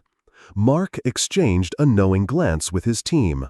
"Phase 2, Nightingale," he said, turning to face her, "is where we stop playing defense and go on the offensive. We've been gathering evidence on Rourke's harassment of you for days, but that was just scratching the surface. Tonight, while he's panicking, trying to cover his tracks, trying to figure out who in his little network has flipped, my team," he gestured to Wilson, Ramirez, Thomas, and Lawson, "has been busy. Very busy." "Busy how?" Sarah asked, her voice laced with a new kind of apprehension. Ramirez, the demolitions expert, who, ironically, was also a whiz with digital infiltration, chimed in with a slight grin. "Let's just say, while Officer Rourke was enjoying his little field trip to the old gym, we were taking a deep dive into the Havenwood PD's servers. Financial records, internal affairs complaints that mysteriously disappeared, emails, text messages between Rourke and certain influential people in this town. It's amazing what you can find when you know where to look, and when the cybersecurity is, shall we say, a little outdated." Is that legal, Dad?" Leila asked, a flicker of unease in her eyes. "Let's call it a gray area, sweetheart," Mark replied, his expression carefully neutral. "Military intelligence gathering techniques applied to civic corruption. Sometimes, to fight a monster, you have to be willing to step into the shadows yourself. But every piece of data, every communication is being meticulously verified and will be handed over through proper channels. Anonymous channels, of course." Lawson, the quiet sniper who had spent the night perched in a concealed position overlooking the Havenwood police station, added his piece. "Rourke's been burning up the phone lines, called his captain, Richard Barnes, at 2 a.m., then the district attorney, then the mayor's office. Nobody's picking up for him. Looks like his friends in high places are suddenly very unavailable. He's isolated, and he knows it." "By morning," Mark continued, his voice taking on a steely edge, "we will have an evidence package so damning, so comprehensive, it will not only bury Rourke, but it will also expose the rot that has festered within the Havenwood Police Department and, quite possibly, within City Hall itself. We'll have enough to take down anyone who enabled him, anyone who profited from his corruption, anyone who looked the other way." He paused, his gaze sweeping over his family, his team. "But even that isn't enough. We need to make sure this never happens again. Not to you, Leila, not to anyone else in this town. We need to burn out the infection, down to the roots." "How do we do that, Mark?" Sarah asked, her voice barely a whisper. "How do you change a whole system?" "By not just removing one bad cop, Sarah," Mark explained, his eyes intense, "but by forcing transparency, by empowering the community. Rourke is just a symptom. The disease runs deeper. The system itself allowed a man like him to flourish, to terrorize for years. That's what has to change."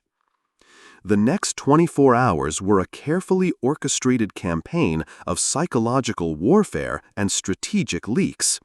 It began subtly. An anonymous email containing just the audio clip of Rourke threatening Leila in the park was sent to the editor of the Havenwood Herald, the small local newspaper, and to a prominent civil rights blogger known for exposing police misconduct. Then, a few hours later, as Rourke was likely frantically trying to figure out who had betrayed him, a more detailed package, including the video of the illegal raid on the Washington home, was delivered again anonymously to the state attorney general's office and the nearest FBI field office. This package also included a meticulously compiled dossier of Rourke's financial irregularities, his suspected extortion schemes, and Mr. Henderson's carefully logged observations spanning several years. The effect was exactly as Mark had predicted. Rourke, already on edge, began to unravel.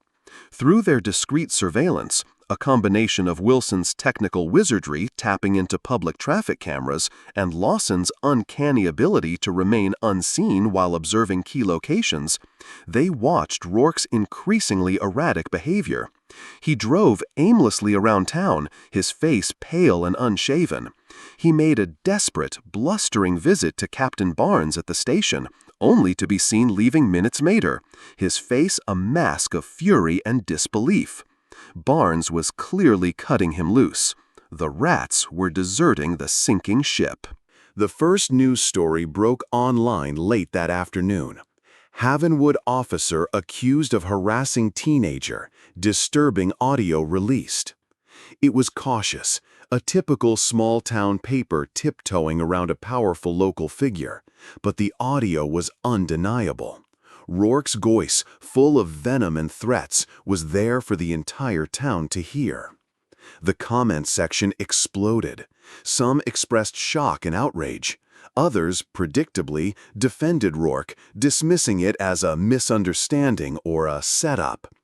But significantly, a few anonymous comments began to appear, hinting at other, similar experiences with Officer Rourke. "He did the same thing to my son last year. This guy is a menace. Glad someone finally caught him." The cracks in Rourke's carefully constructed facade of a tough but fair cop were beginning to show. Leila watched it all unfold from the safety of her home, a strange mixture of trepidation and a dawning sense of empowerment. The fear was still there, a dull ache in the pit of her stomach, but it was now mingled with something else: hope. Hope that Rourke would finally face consequences. Hope that her ordeal might actually lead to something good. "He's feeling the pressure now," Mark observed, watching a live feed of Rourke pacing frantically in his own driveway, shouting into his phone. The official channels, the AG, the FBI, they move slowly, deliberately. But public opinion? That's a wildfire. And right now, Rourke is standing in a very dry forest with a lit match. As evening approached, the state police made their first quiet inquiries at the Havenwood PD. Captain Barnes, trying to distance himself from the rapidly escalating scandal, officially suspended Rourke pending an internal investigation, a move that was clearly too little, too late. The news of Rourke's suspension hit the local social media groups like a thunderclap. The anonymous source then released a second, more damaging video, the footage of Rourke leading the illegal, destructive raid on the Washington home, complete with his unhinged threats and his blatant disregard for the law. This time, there was no ambiguity, no room for misunderstanding. This was a uniformed officer leading a team of armed men terrorizing a family in their own home, all under the guise of a faked warrant. The public outcry was immediate and fierce. Calls for Rourke's arrest, for Captain Barnes' resignation, for a full-scale federal investigation into the Havenwood PD. The serpent, poked and prodded, was finally uncoiling, revealing the full extent of its venomous reach. And Rourke, the arrogant bulldog who thought he was king of his own little fiefdom, was now cornered, exposed, and rapidly running out of allies. The carefully constructed walls of his corrupt little empire were crumbling, brick by brick, leak by strategic leak. And Mark Washington and his team were there, patiently, methodically, ensuring that not a single stone was left unturned. The pressure was mounting, and Rourke was about to crack. The noose was tightening, and Dale Rourke could feel its suffocating embrace. The public outcry, fueled by the damning video of the raid, was a relentless inferno. His phone, once a tool of intimidation, now buzzed incessantly with angry calls from superiors he could no longer reach, and former friends who suddenly didn't know his name. Captain Barnes had thrown him under the bus. The DA wasn't returning his calls. Even Mitch Rollins, his loyal, snickering shadow, had gone to ground, suddenly unavailable. Rourke was alone, truly alone, for the first time in his corrupt career, and he was terrified. But fear, in a man like Rourke, didn't manifest as remorse or a desire for redemption. It curdled into a desperate, cornered animal rage. If he was going down, he wouldn't go down alone. He'd drag as many people as he could into the abyss with him. And his primary target, the source of all his current misery, was still the Washington family. Specifically, Leila. If he could just get to her, silence her, destroy the original source of the evidence, maybe, just maybe, he could still salvage something. It was a fool's hope, born of desperation and a lifetime of believing he was above the consequences. Late that night, under the cover of a moonless, starless sky, Rourke made his move. He wasn't thinking clearly. His actions were those of a man on the brink, a man with nothing left to lose. He gathered the last dregs of his loyal crew, a handful of compromised officers, men implicated in his schemes, men who were just as desperate as he was to avoid the impending reckoning. There weren't many left. Most had already scattered, trying to save their own skins. But a few, the dumbest or the most deeply entangled, answered his frantic summons. Their target, the Washington home. Their ludicrous, ill-conceived plan, a full frontal assault. Overwhelm the family, seize any remaining evidence. Rourke was convinced there had to be more than what was leaked, and perhaps, in his most unhinged fantasy, take Leila as a hostage to negotiate his escape. It was insane. It was suicidal, and it was exactly what Mark Washington had been anticipating. The Washington house, from the outside, looked quiet, dark, deceptively normal. But inside, it was a meticulously prepared kill zone. Mark and his team weren't just waiting, they were ready.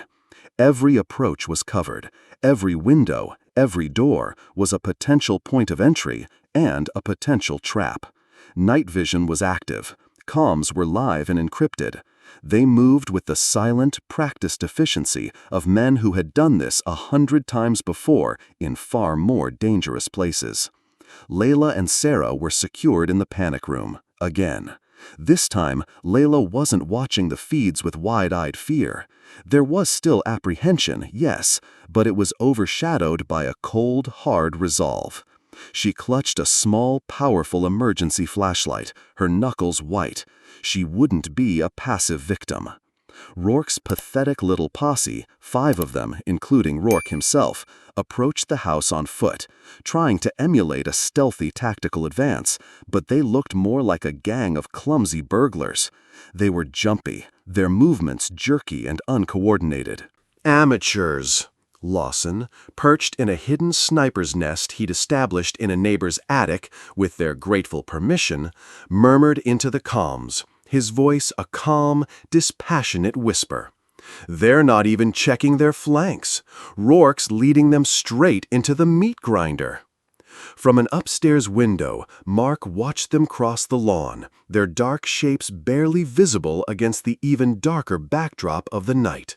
Positions, he whispered into his own mic. Let them commit. Let them breach. On my signal. Rourke, his face a mask of desperate fury, kicked open the front door. A door Mark had deliberately left unlocked, but reinforced from the inside to give way with a satisfying, albeit controlled crash. It was all part of the psychological game. Make them think they had the element of surprise.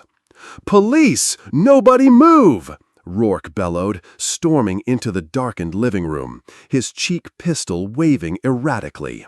His remaining goons fanned out behind him, their flashlights cutting nervous, jerky beams through the darkness. The house was silent. Eerily silent. Too silent. "Carter!" Rourke screamed into the void, his voice cracking with a mixture of rage and a dawning, unwelcome sense of unease. "I know you're in here, you coward! Come out and face me like a man! Bring out that lying little brat of yours!" And then, Mark's voice, amplified slightly by the house's intercom system, a system Wilson had subtly rewired, seemed to come from everywhere at once. Calm, unhurried, lethal. "I'm right here, Rourke. Been waiting for you." Rourke spun around, firing his weapon blindly towards the ceiling in a panic. The shot went wide, embedding itself harmlessly in the drywall. "Show yourself, Carter! Stop hiding like a damn rat!" "You made a mistake coming here, Rourke," Mark's voice continued, a ghostly, disembodied presence in the darkness. "Your last fatal mistake." As Rourke's men swept their flashlights nervously through the shadows, their initial bravado rapidly evaporating, the main power to the house was suddenly cut. Not just the lights, everything, plunging them into a disorienting, absolute blackness, far deeper than the night outside. Panic erupted, confused shouts, the sound of men bumping into furniture, into each other. Their flashlights, now their only source of orientation, became beacons, highlighting their positions, making them easy targets. And in that chaos, Mark's team moved. It was over in less than 90 seconds, a symphony of silent, brutal efficiency. Wilson, from the shadows of the dining room, used a taser to drop the first officer who blundered past. Ramirez, appearing as if from nowhere near the kitchen doorway, took down 2 more with swift, incapacitating nerve strikes to their pressure points. Thomas, covering the hallway, used a weighted sap to subdue the 4th, who crumpled to the floor without a sound. No shots fired by Mark's team, just a series of dull thuds, surprised grunts, and then silence. Rourke, sensing the sudden, terrifying absence of his backup, the unnatural stillness that had descended upon the house, began to backpedal frantically towards the front door, his breath coming in ragged, panicked gasps. "Where are you, Carter?" he shrieked, his voice raw with terror. "What have you done with my men?" The emergency backup lights flickered on, casting the living room in the same eerie, dim red glow as the old gymnasium. And Rourke found himself alone, completely alone. His pistol was still clutched in his trembling hand, but his men were gone, vanished into the crimson shadows. And then, standing directly in front of him, blocking his escape, was Mark Washington, still unarmed, his hands still clasped loosely behind his back, an expression on his face that was not anger, not triumph, but something far colder, far more final, like a surgeon about to excise a particularly virulent cancer. "Your men are indisposed, Rourke," Mark said, his voice calm, almost gentle, resting comfortably, "which is more than I can say for your future." Rourke, his eyes wide and bloodshot, his face slick with sweat, raised his pistol, his hand shaking so violently he could barely aim. You think this is over, Carter? I'm still a cop. I still got—" "No, Rourke." Leila's voice, clear and strong, suddenly cut through the tense silence from the top of the staircase. Both men looked up. She was standing there, a small, determined figure, her phone held high, its camera lens capturing everything. The red emergency light glinted off its surface. "You've got nothing left." The sight of her, so calm, so composed, so utterly fearless in the face of his armed desperation, seemed to snap something in Rourke.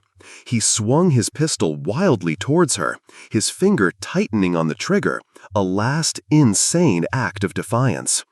But Mark moved with a speed that was almost inhuman, a blur of motion. Before Rourke could even fully align his sights, Mark had closed the distance. A sharp, precise strike to Rourke's wrist sent the pistol clattering harmlessly across the hardwood floor. A follow-up move, a perfectly executed takedown, and Rourke was on his knees, Mark's knee pressed firmly into his back, his arms wrenched painfully behind him. Zip ties, produced as if by magic, secured Rourke's wrists with a series of sharp, definitive clicks. "It's done, Rourke," Mark said, his voice a low, final exhalation. "It's finally done." And as if on cue, from the distance, growing louder, clearer, came the unmistakable sound of approaching sirens. Not Rourke's corrupt cronies from Havenwood PD this time. These were different. These were the clean, authoritative wail of the state police, the righteous call of the FBI. Mark had made another call just before Rourke's ill-fated arrival, alerting the joint task force that was already building a case, letting them know that Rourke was about to make a very public, very prosecutable mistake. Rourke had walked into a trap of his own making. His illegal raid, his final desperate assault, all meticulously documented, witnessed, and now about to be delivered into the waiting hands of legitimate law enforcement. As the first flashing blue and red lights began to paint the windows of the Washington home, Mark looked down at the sputtering, defeated form of Dale Rourke. "Checkmate," he said softly. The bulldog hadn't just been leashed, he'd been caged. And the cleansing of Havenwood was about to begin in earnest. The arrest of Dale Rourke and his ragtag crew of accomplices sent shockwaves through Havenwood, reverberating far beyond the quiet, tree-lined street where the Washingtons lived. It wasn't just the dramatic nature of the takedown, the whispers of a decorated military colonel single-handedly, or so the initial garbled rumors claimed, neutralizing a gang of rogue cops. It was the sheer audacity of Rourke's final, desperate act and the stunning, irrefutable evidence that Mark Washington and his team had meticulously compiled. The state police and the FBI, who arrived to find Rourke and his men already subdued and a treasure trove of evidence practically gift-wrapped for them, moved swiftly. The investigation into the Havenwood Police Department, which had been simmering on a back burner, was instantly escalated to a full-blown, top-priority crisis. Captain Richard Barnes, Rourke's former superior, found himself in a very uncomfortable spotlight. His attempts to distance himself, to paint Rourke as a lone bad apple, crumbled under the weight of the leaked emails and financial records that implicated him in turning a blind eye, at best, and active complicity, at worst. He was suspended, then forced to resign in disgrace. The Havenwood mayor, a man whose political career had been built on a foundation of glad-handing and carefully cultivated ignorance, found his office besieged by reporters and federal investigators. The delicate relationship Principal Davies had so prized between the school and the police department was now a source of profound institutional embarrassment. He, too, quietly tendered his resignation a week later, his career in education over. The dominoes were falling, fast and hard. For Leila, the immediate aftermath was a strange whirlwind. There were interviews with calm, professional state police detectives and FBI agents who treated her not as a troubled youth, but as a credible, courageous victim and a key witness. They listened intently as she recounted her ordeal, her voice gaining strength and clarity with each retelling. The fear was still there, a faint echo in the back of her mind, but it was being steadily replaced by a sense of vindication, a feeling that her voice, finally, was being heard by people who actually cared about justice.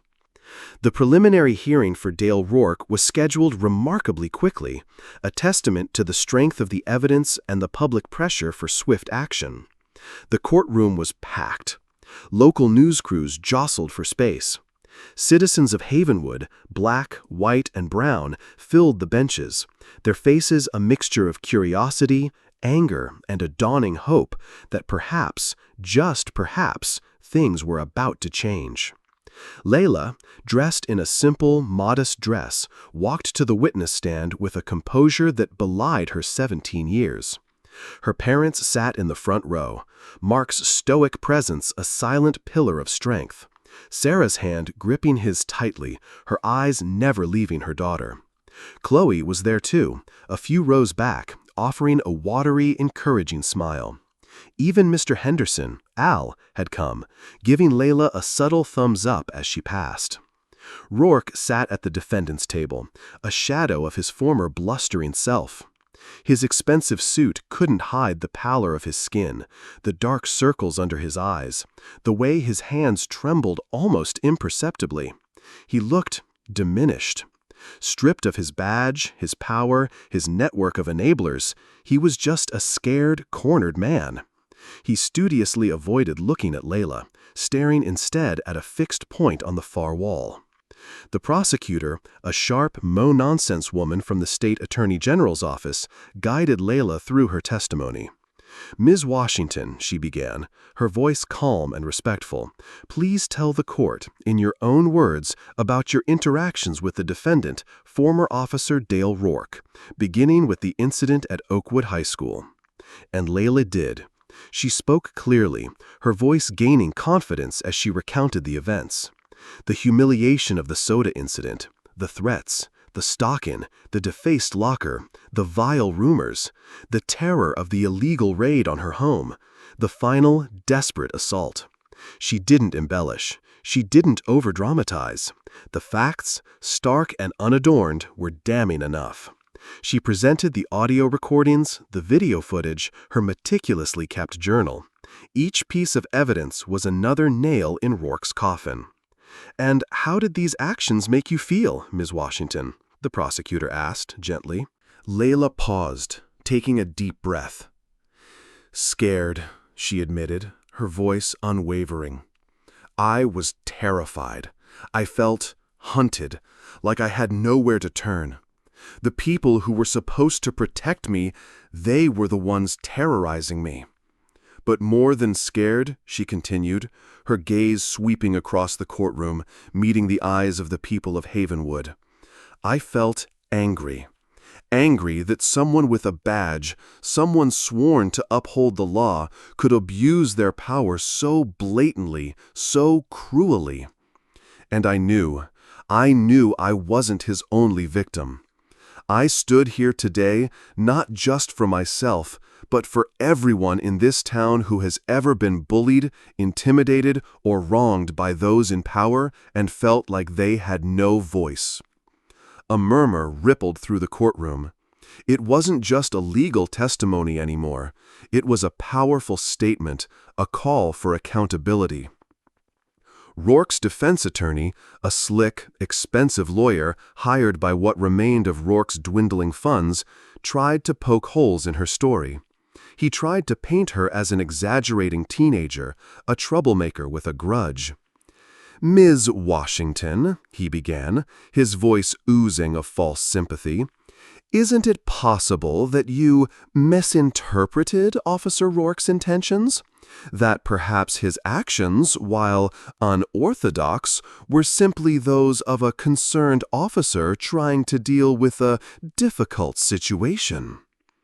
Leila met his gaze squarely, her own eyes clear and steady.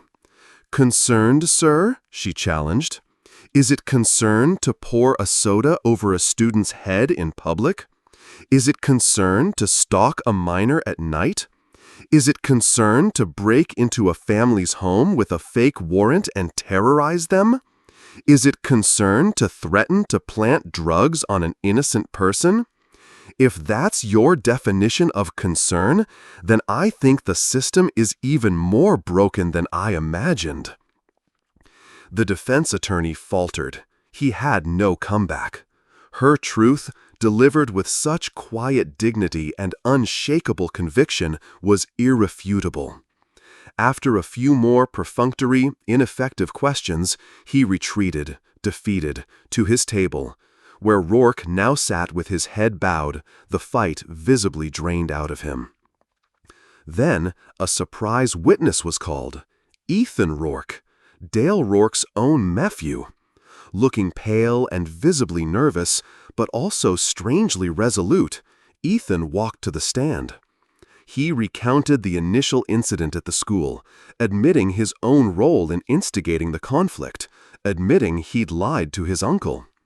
He then, his voice trembling at times, detailed the subsequent conversations he'd overheard, the things his uncle had said, the plans he'd made to teach Leila a lesson.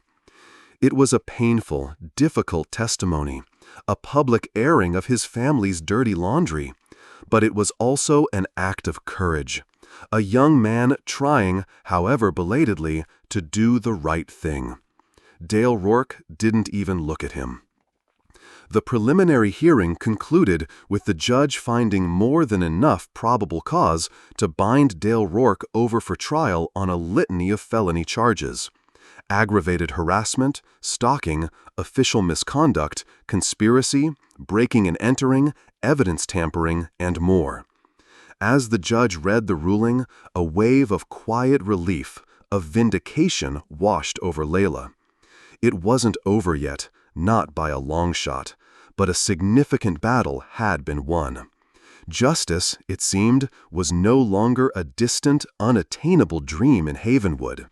It was finally, tangibly within reach.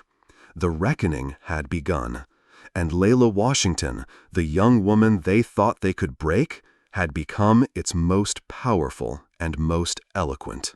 The wheels of justice, once set in motion, ground slowly but exceedingly fine in Havenwood.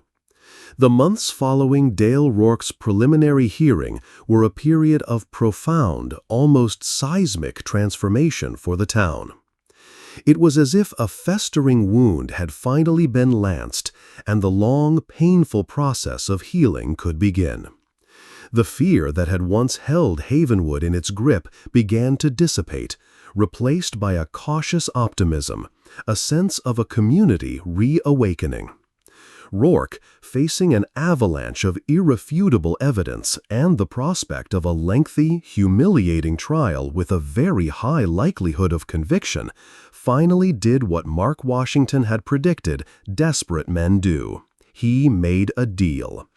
He pleaded guilty to a reduced set of charges, enough to ensure he'd spend a significant number of years behind bars, effectively ending his reign of terror and his career in law enforcement forever.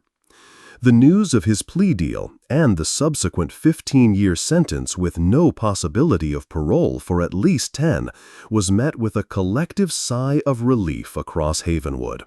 The bulldog was finally, definitively caged. The fallout from Rourke's corruption continued to ripple through the town's institutions. The Havenwood Police Department underwent a radical overhaul.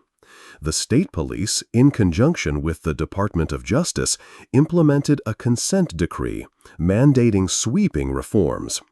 Enhanced training in de-escalation and community policing, stricter accountability measures, an independent civilian review board, and mandatory body cameras for all officers. It was a top-to-bottom restructuring. And at the helm of this newly reformed department was a new face, Chief Andrea Powell, a seasoned, highly respected African-American woman from a larger city department, known for her integrity, her commitment to community engagement, and her no-nonsense approach to rooting out corruption. Her appointment was a clear signal that the old ways of Havenwood PD were over. One of Chief Powell's first official acts was to reach out to the Washington family.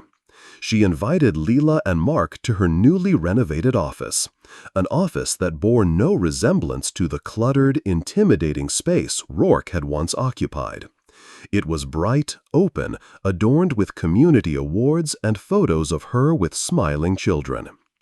"Ms. Washington, Colonel Washington," Chief Powell began, her voice warm but professional as she shook their hands. "I wanted to meet you both personally, to thank you. What you did, Leila, the courage you showed, it was the catalyst for all of this." She gestured around her office, encompassing the reforms, the new sense of hope. "This town, this department owes you a debt of gratitude." "I just did what I thought was right, Chief," Leila replied modestly, though a quiet pride swelled within her. "You did more than that, young lady," Chief Powell corrected gently. "You exposed a cancer that had been allowed to metastasize for far too long. You gave voice to the voiceless. And because of you, we now have a chance to build something better, something truly worthy of the community we serve." She then outlined her vision for the department, her plans for rebuilding trust, for fostering genuine partnerships. And then she surprised them. "We're implementing a new set of internal guidelines for officer conduct, transparency, and community interaction," Chief Powell explained. "We're calling it the Washington Protocol. With your permission, of course." Leila's eyes widened. You're naming it after us?" "After what your family represents, Leila," Chief Powell clarified, a small, appreciative smile on her face. "Standing up to the abuse of power, even when it seems hopeless, especially when it seems hopeless. It's about integrity, courage, and the unwavering belief that no one is above the law. That's the standard we're aiming for now." For Leila, the changes weren't just happening at the institutional level, they were personal. She was no longer just Leila Washington, the girl Rourke harassed. She had become, somewhat reluctantly, a symbol of resilience, a voice for change in Havenwood. Oakwood High, under new leadership after Principal Davis's departure, invited her to speak at a student-led forum on civil rights and police accountability. She hesitated at first. Public speaking wasn't her forte. But then she thought of all the other students, in Havenwood and beyond, who might be facing their own Rourkes, who might feel just as scared and alone as she once had. She accepted. And when she stood before her peers, her voice, though a little nervous at first, soon rang with a quiet passion and a hard-won wisdom. She didn't just recount her story. She spoke about the importance of knowing your rights, of speaking truth to power, of the courage it takes to stand up, even when your knees are shaking. She spoke about the power of community, of allies, of not letting fear silence you. The ovation she received was thunderous, a heartfelt acknowledgement of her journey and her strength. Even Ethan Rourke, Dale's nephew, was on a path of tentative redemption. He'd testified against his uncle, a difficult and painful act. He was now quieter, more subdued, the arrogant swagger gone, replaced by a somber introspection. He and Leila weren't friends, not exactly, but a fragile understanding had formed between them, a shared recognition of a traumatic experience that had irrevocably changed them both.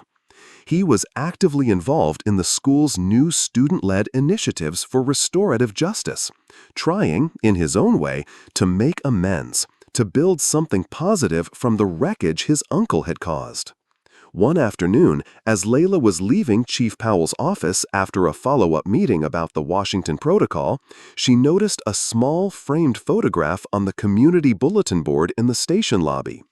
It was a picture of a young, smiling black woman in a Havenwood police uniform. The caption beneath it read, "Officer Janelle Williams, 1979 to 2000, remembered for her integrity and her courage to speak out." "Who was she?" Leila asked the desk sergeant, a kind-faced older woman who had always treated her with respect. The sergeant's smile faded slightly. "That was Janelle, honey. One of our own. A good cop. She tried to blow the whistle on some irregularities years ago, long before Rourke was even on the force, but when the rot was already setting in. This was before there were proper channels, before anyone would listen. She died in a single-car accident. Ruled an accident, of course, but there were always whispers." The sergeant paused, then added, her voice softer, "Chief Powell reopened her case last month, just to see." Leila stared at the photograph, at Officer Janelle Williams's bright, hopeful smile. Another woman who had tried to fight the system from within. Another voice that had been silenced. But now, because of Leila's fight, because of the changes sweeping through Havenwood, perhaps Janelle's story, too, would finally find its justice.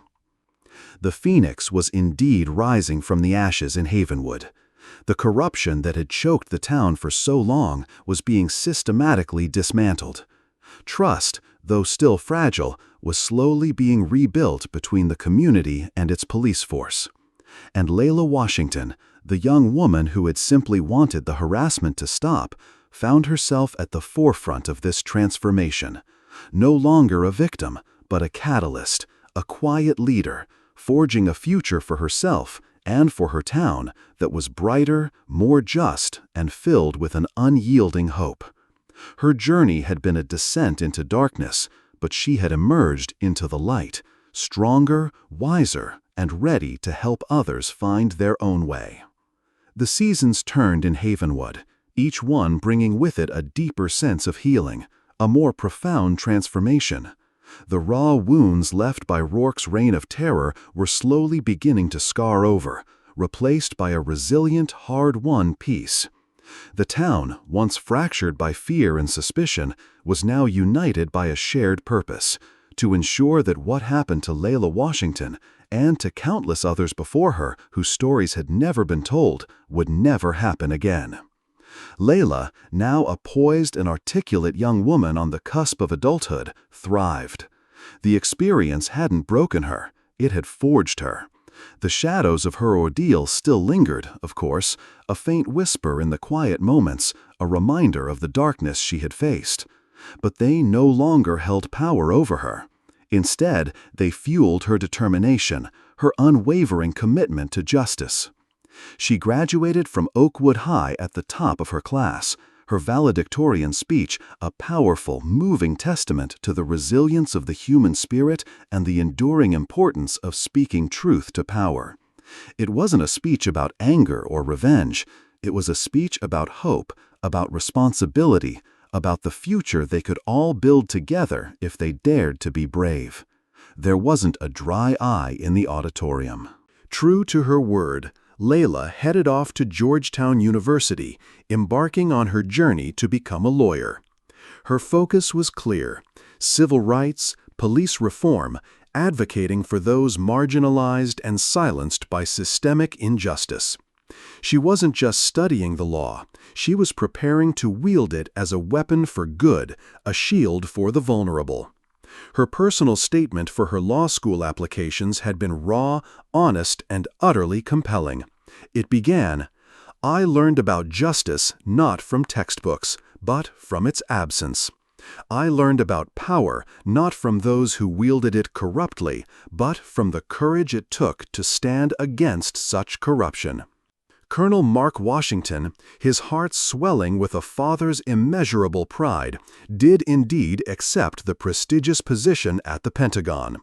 From his new vantage point, he worked tirelessly, shaping national security policies with a renewed focus on civilian protection, on ethical leadership, on ensuring that the kind of abuse of power that had threatened his own family would be rooted out wherever it festered.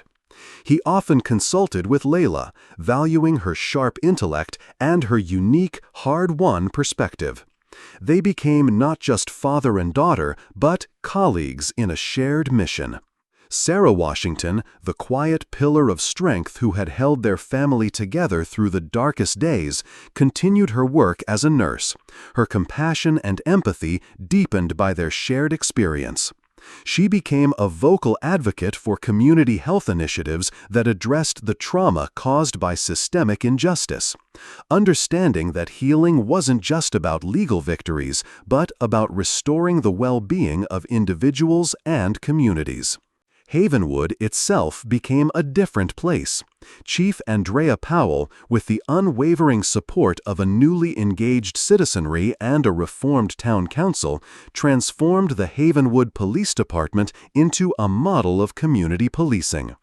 The Washington Protocol wasn't just a set of rules, it became a living document, a cultural touchstone, a constant reminder of the standards they now aspired to. The department actively recruited officers from diverse backgrounds, men and women who understood that true policing was about service, not domination.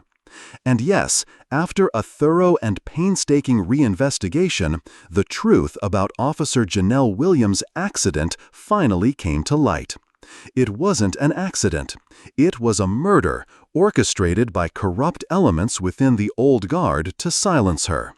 The officers responsible, long retired but not beyond the reach of justice, were finally indicted, bringing a measure of closure to a wound that had festered in the town's soul for decades.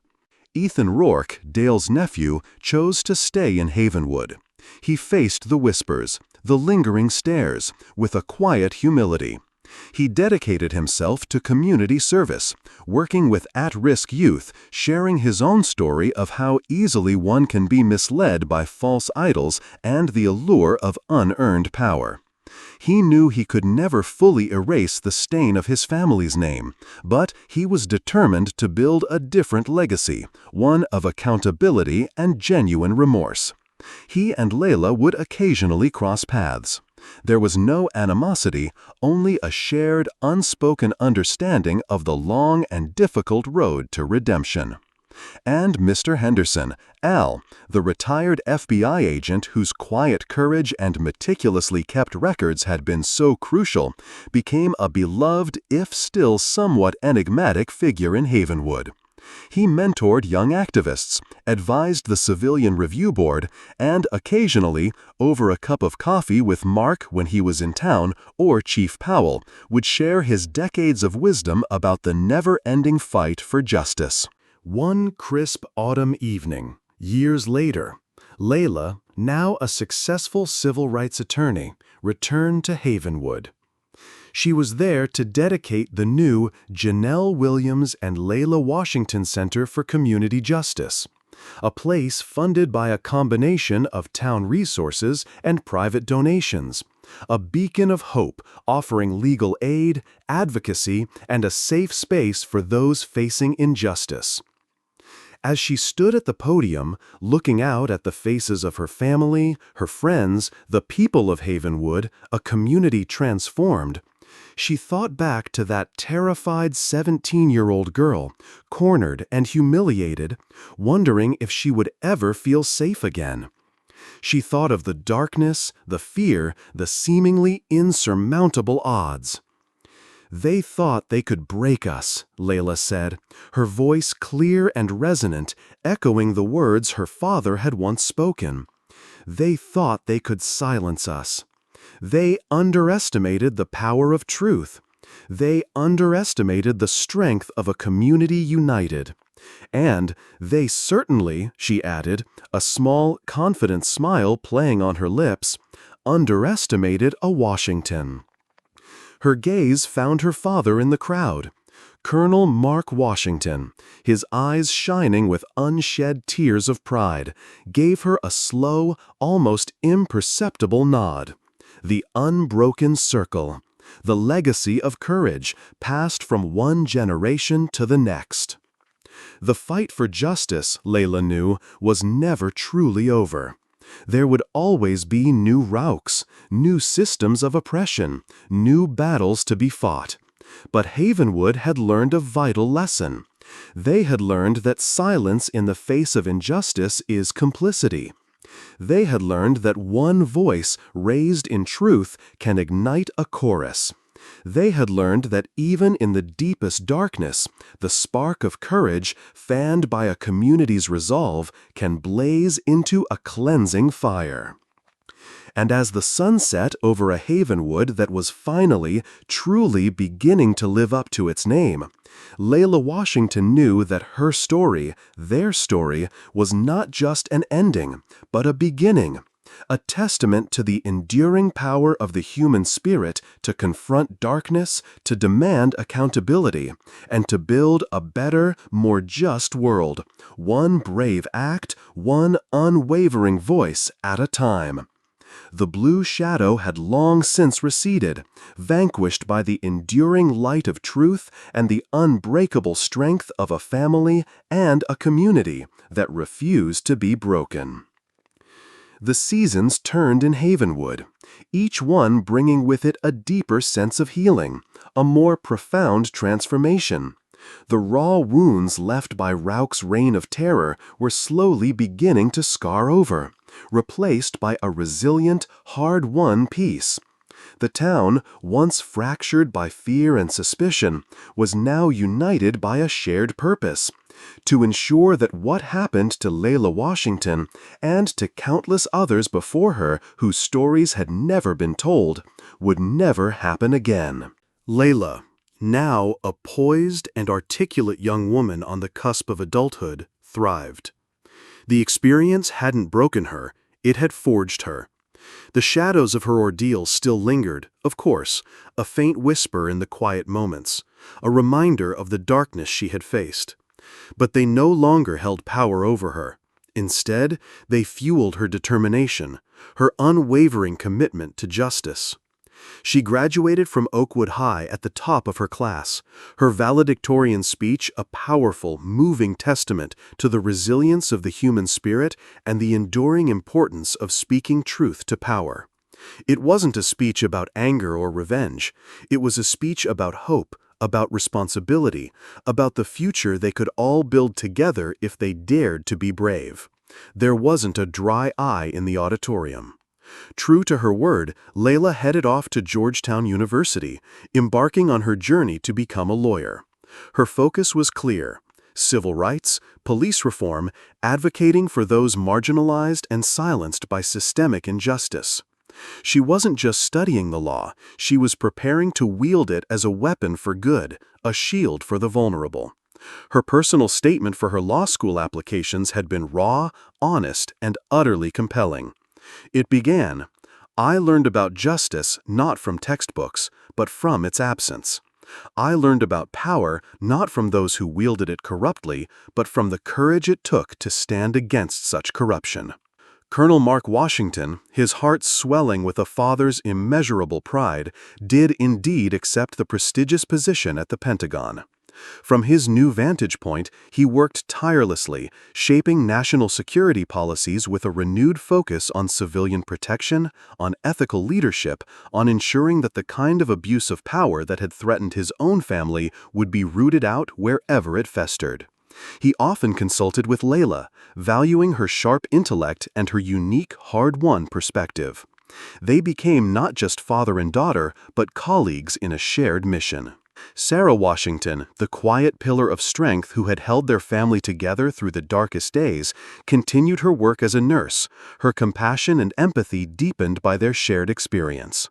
She became a vocal advocate for community health initiatives that addressed the trauma caused by systemic injustice, understanding that healing wasn't just about legal victories, but about restoring the well-being of individuals and communities. Havenwood itself became a different place. Chief Andrea Powell, with the unwavering support of a newly engaged citizenry and a reformed town council, transformed the Havenwood Police Department into a model of community policing. The Washington Protocol wasn't just a set of rules. It became a living document, a cultural touchstone, a constant reminder of the standards they now aspired to. The department actively recruited officers from diverse backgrounds, men and women who understood that true policing was about service, not domination. And yes, after a thorough and painstaking reinvestigation, the truth about Officer Janelle Williams' accident finally came to light. It wasn't an accident. It was a murder orchestrated by corrupt elements within the old guard to silence her. The officers responsible, long retired but not beyond the reach of justice, were finally indicted, bringing a measure of closure to a wound that had festered in the town's soul for decades. Ethan Rourke, Dale's nephew, chose to stay in Havenwood. He faced the whispers, the lingering stares, with a quiet humility. He dedicated himself to community service, working with at-risk youth, sharing his own story of how easily one can be misled by false idols and the allure of unearned power.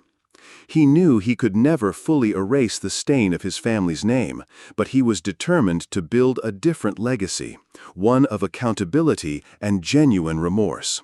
He and Leila would occasionally cross paths. There was no animosity, only a shared, unspoken understanding of the long and difficult road to redemption. And Mr. Henderson, Al, the retired FBI agent whose quiet courage and meticulously kept records had been so crucial, became a beloved, if still somewhat enigmatic, figure in Havenwood. He mentored young activists, advised the Civilian Review Board, and occasionally, over a cup of coffee with Mark when he was in town, or Chief Powell, would share his decades of wisdom about the never-ending fight for justice. One crisp autumn evening, years later, Leila, now a successful civil rights attorney, returned to Havenwood. She was there to dedicate the new Janelle Williams and Leila Washington for community justice, a place funded by a combination of town resources and private donations, a beacon of hope offering legal aid, advocacy, and a safe space for those facing injustice. As she stood at the podium, looking out at the faces of her family, her friends, the people of Havenwood, a community transformed, she thought back to that terrified 17-year-old girl, cornered and humiliated, wondering if she would ever feel safe again. She thought of the darkness, the fear, the seemingly insurmountable odds. "They thought they could break us," Leila said, her voice clear and resonant, echoing the words her father had once spoken. "They thought they could silence us. They underestimated the power of truth. They underestimated the strength of a community united. And they certainly," she added, a small, confident smile playing on her lips, "underestimated a Washington." Her gaze found her father in the crowd. Colonel Mark Washington, his eyes shining with unshed tears of pride, gave her a slow, almost imperceptible nod. The unbroken circle. The legacy of courage passed from one generation to the next. The fight for justice, Leila knew, was never truly over. There would always be new Rourkes, new systems of oppression, new battles to be fought. But Havenwood had learned a vital lesson. They had learned that silence in the face of injustice is complicity. They had learned that one voice raised in truth can ignite a chorus. They had learned that even in the deepest darkness, the spark of courage fanned by a community's resolve can blaze into a cleansing fire. Stories like Leila's, stories of courage against the odds, they need to be heard. They need to be shared. If this story moved you, if it made you think, make sure you're following our channel, because there are so many more voices, so many more battles for justice that deserve the spotlight.